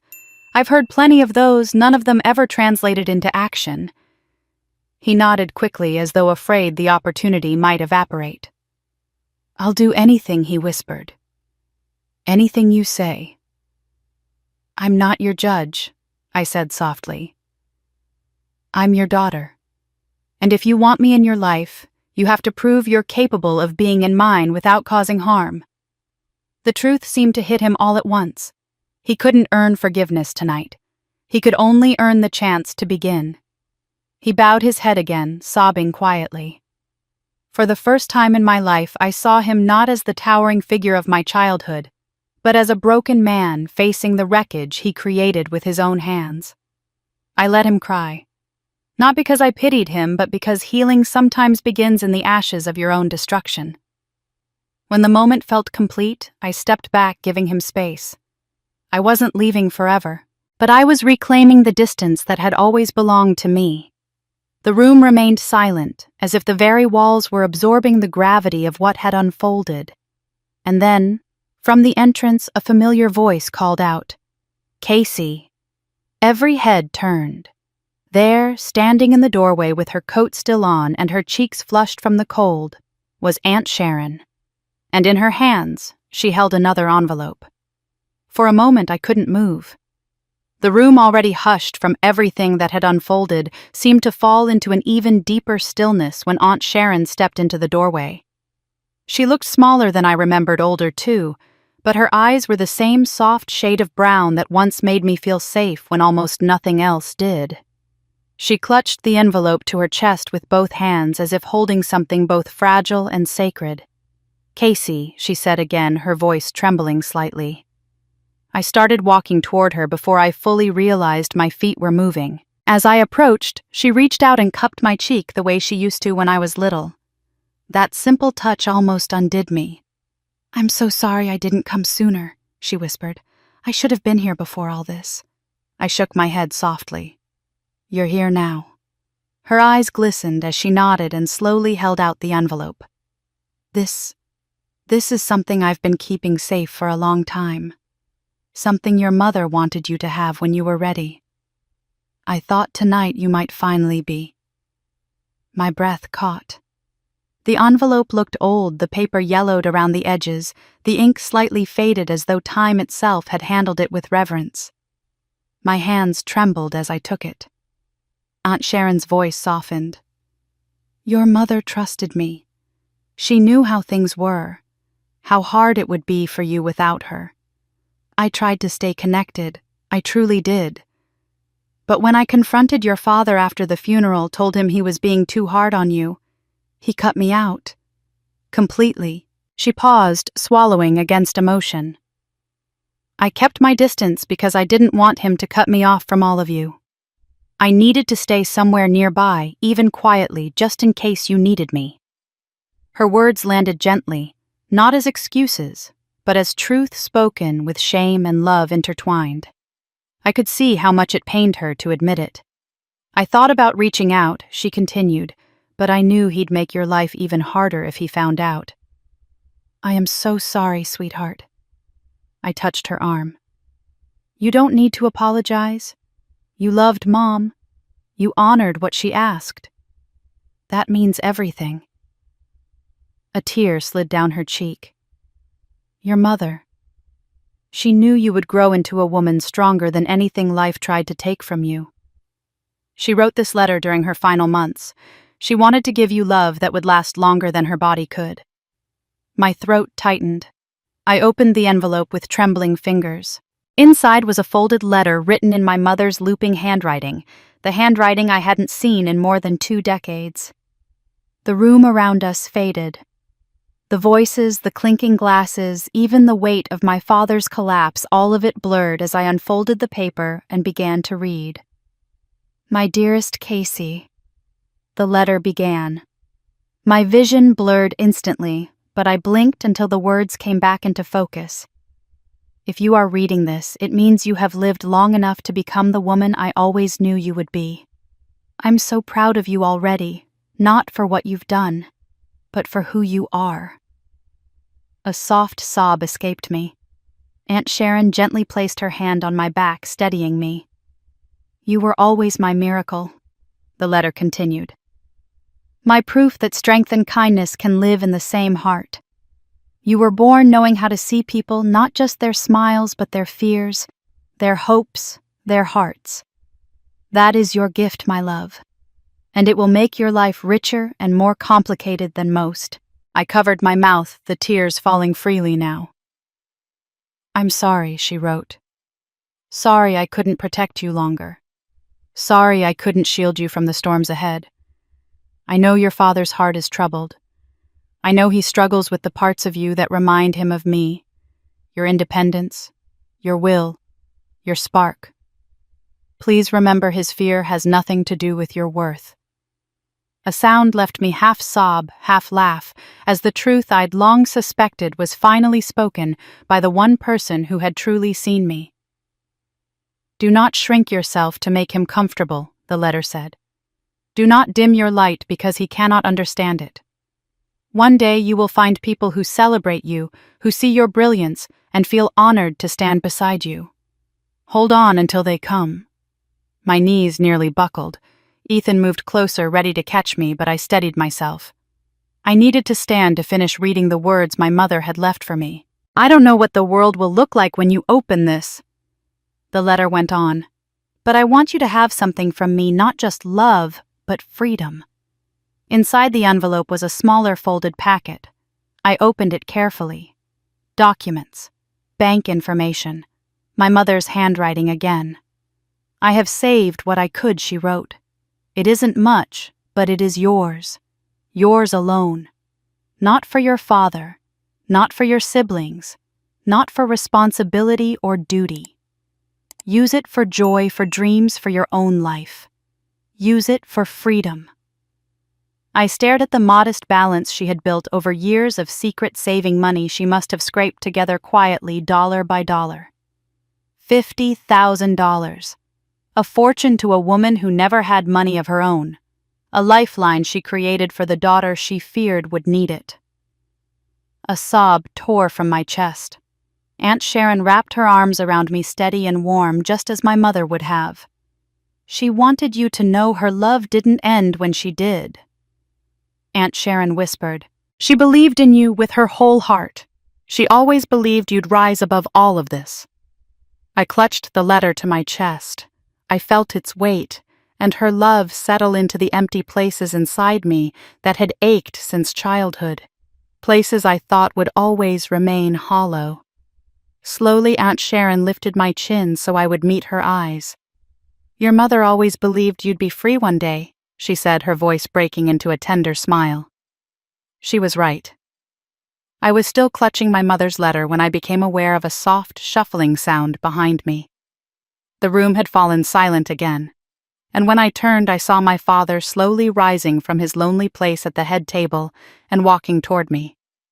His steps were unsteady, as though every inch cost him something he'd never given freely in his life.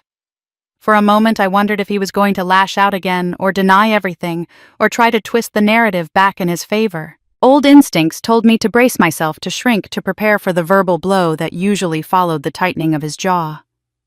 But this time was different. He stopped a few feet from me, his breathing uneven, his eyes red and swollen.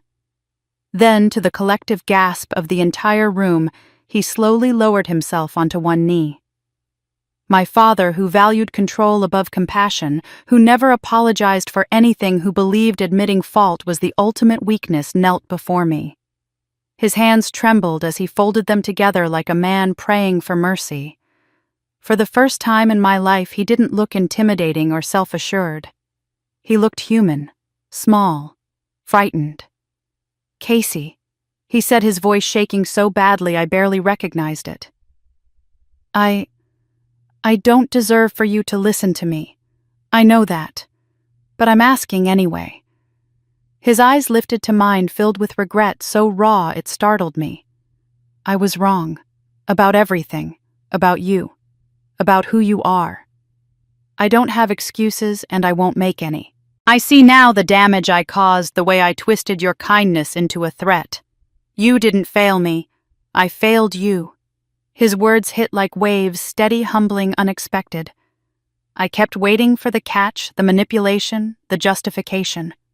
But none came. Instead, he bowed his head, shoulders collapsing inward. I don't expect forgiveness. I don't even ask for it. I only ask for the chance, the slightest chance, to try to become a man worthy of saying he is your father. The room watched, stunned. Some people cried openly. Even Aunt Sharon put a hand over her heart. I took a slow breath. My chest felt tight, but not from fear this time, from the weight of finally being seen, even if the revelation came decades too late. I don't hate you, I said quietly. His head snapped up in surprise. That hatred would have destroyed me long before it touched you. I've worked too hard, healed too deeply to let anger define my future. He nodded, tears spilling now. I understand. But I continued gently. Forgiveness isn't a door I swing wide because someone kneels. It's something earned through actions, through change, through consistency. I could feel Ethan watching me with pride. I don't promise anything. I don't promise reconciliation or a place in my life. I don't guarantee trust. But if you truly change, not through grand gestures but daily effort, I'll consider allowing you back in. Consider. Nothing more. My father bowed his head again, and for once he didn't argue or pressure or demand. He simply whispered, "Thank you." And for the first time since childhood, I felt no fear standing before him. Ethan stepped beside me, and the two of us turned toward the exit. Something remarkable happened then, applause soft at first, then swelling until it filled the room. Not the polite kind you hear at speeches or ceremonies, but genuine appreciation from people who had witnessed something extraordinary. I felt the warmth of it wrap around me as we walked forward. I didn't turn it into a moment of triumph or make any dramatic gestures. I simply squeezed Ethan's hand, lifted my chin, and walked with quiet dignity toward the doors. The applause followed me out, the sound of a life reclaimed. 6 months passed. In that time, my world flourished more than I ever imagined. Our company expanded into 3 new markets, adding 24 employees and securing long-term contracts with clients who valued integrity and vision. I found joy in my work in ways I hadn't before, no longer driven by the need to prove my worth to someone incapable of seeing it. My scholarship program grew too. With the help of a few generous partners, we renamed it the Eleanor Graham Foundation after my mother, and it now supported 20 students a year, students who reminded me of the scared but determined girl I once was. One of my siblings, my sister, approached me 3 months after the dinner. Her apology wasn't dramatic or tear-filled. It was quiet, humble, steady. She asked if she could join the company in an entry-level position, wanting to earn trust, not inherit it. I agreed cautiously, and to her credit, she has worked harder than anyone. Our relationship remains delicate, but built on honesty for the first time. The beginning of something real. My father's emails arrive weekly, sometimes twice a week. Each one details his therapy sessions, the specific memories he's confronting, the behaviors he's unlearning, the people he's apologizing to. He doesn't ask for updates or beg for my attention. He simply writes as if putting the truth on paper is part of his penance. Some emails I read right away, others I leave unopened for days. But I haven't blocked him. The door remains open just a crack, exactly as I promised. My office has become a sanctuary. On my desk sits a framed photograph of my mother taken when I was 5, her arms wrapped around me, her smile radiant. Right beside it is her letter preserved in a glass frame so the ink won't fade. I read it often, not out of grief but gratitude. Every word now feels like a promise fulfilled. This afternoon, sunlight streamed across my desk as I reviewed plans for the Foundation's next scholarship cycle. I glanced up at the wall where a single framed quote hung, one I'd chosen months ago after that unforgettable night. The best revenge is living well and helping others do the same. I smiled. My mother would have loved that. And as I turned back to my work, my life, my purpose, I realized something profound. The painful past that once defined me had become the foundation of my strength. I was free. I was whole. And I was exactly who my mother knew I would be. Thank you for staying with me through the entirety of this story. Casey's journey is more than a tale of pain and triumph. It's a testament to the quiet strength so many people carry without recognition. Her path shows that true resilience doesn't always shout. Sometimes it whispers through steady choices, through refusing to repeat cycles of harm, through deciding that self-worth doesn't depend on anyone else's approval. Casey didn't rise by crushing her father or exposing him out of spite. She rose by choosing herself, by embracing healing, and by refusing to let old wounds dictate her future. She learned that forgiveness isn't about excusing the past, but freeing oneself from its grip. In the end, her greatest victory was not in proving her father wrong, but in proving to herself that she was always enough. Now I'd love to hear your thoughts. Do you believe Casey made the right choice in keeping the door open just a small amount, or should she protect her peace completely and move forward without him at all? Which moment in her journey resonated with you the most? The revelations, the heartbreak, or the strength she showed in reclaiming her life? Your perspective adds depth to these stories and helps others feel seen. Many of you have shared personal experiences in past discussions, and your voices shape the direction of the stories we explore next. If this story touched you, inspired you, or made you reflect on your own life, I invite you to subscribe to the channel. By subscribing, you become part of a growing community that values powerful storytelling, stories about justice, healing, resilience, and the quiet victories that redefine a person's life. Your support helps us continue bringing meaningful narratives that spark reflection, offer comfort, and remind us all of our inner strength. So share your thoughts in the comments. What would you have done in Casey's place? Do you believe people who cause deep harm can truly change, or is change only possible when someone finally faces consequences? And which part of Casey's journey stayed with you after reading? I can't wait to read your reflections and continue building this space with you. Thank you for listening, for engaging, and for being part of a community that believes in the transformative power of stories.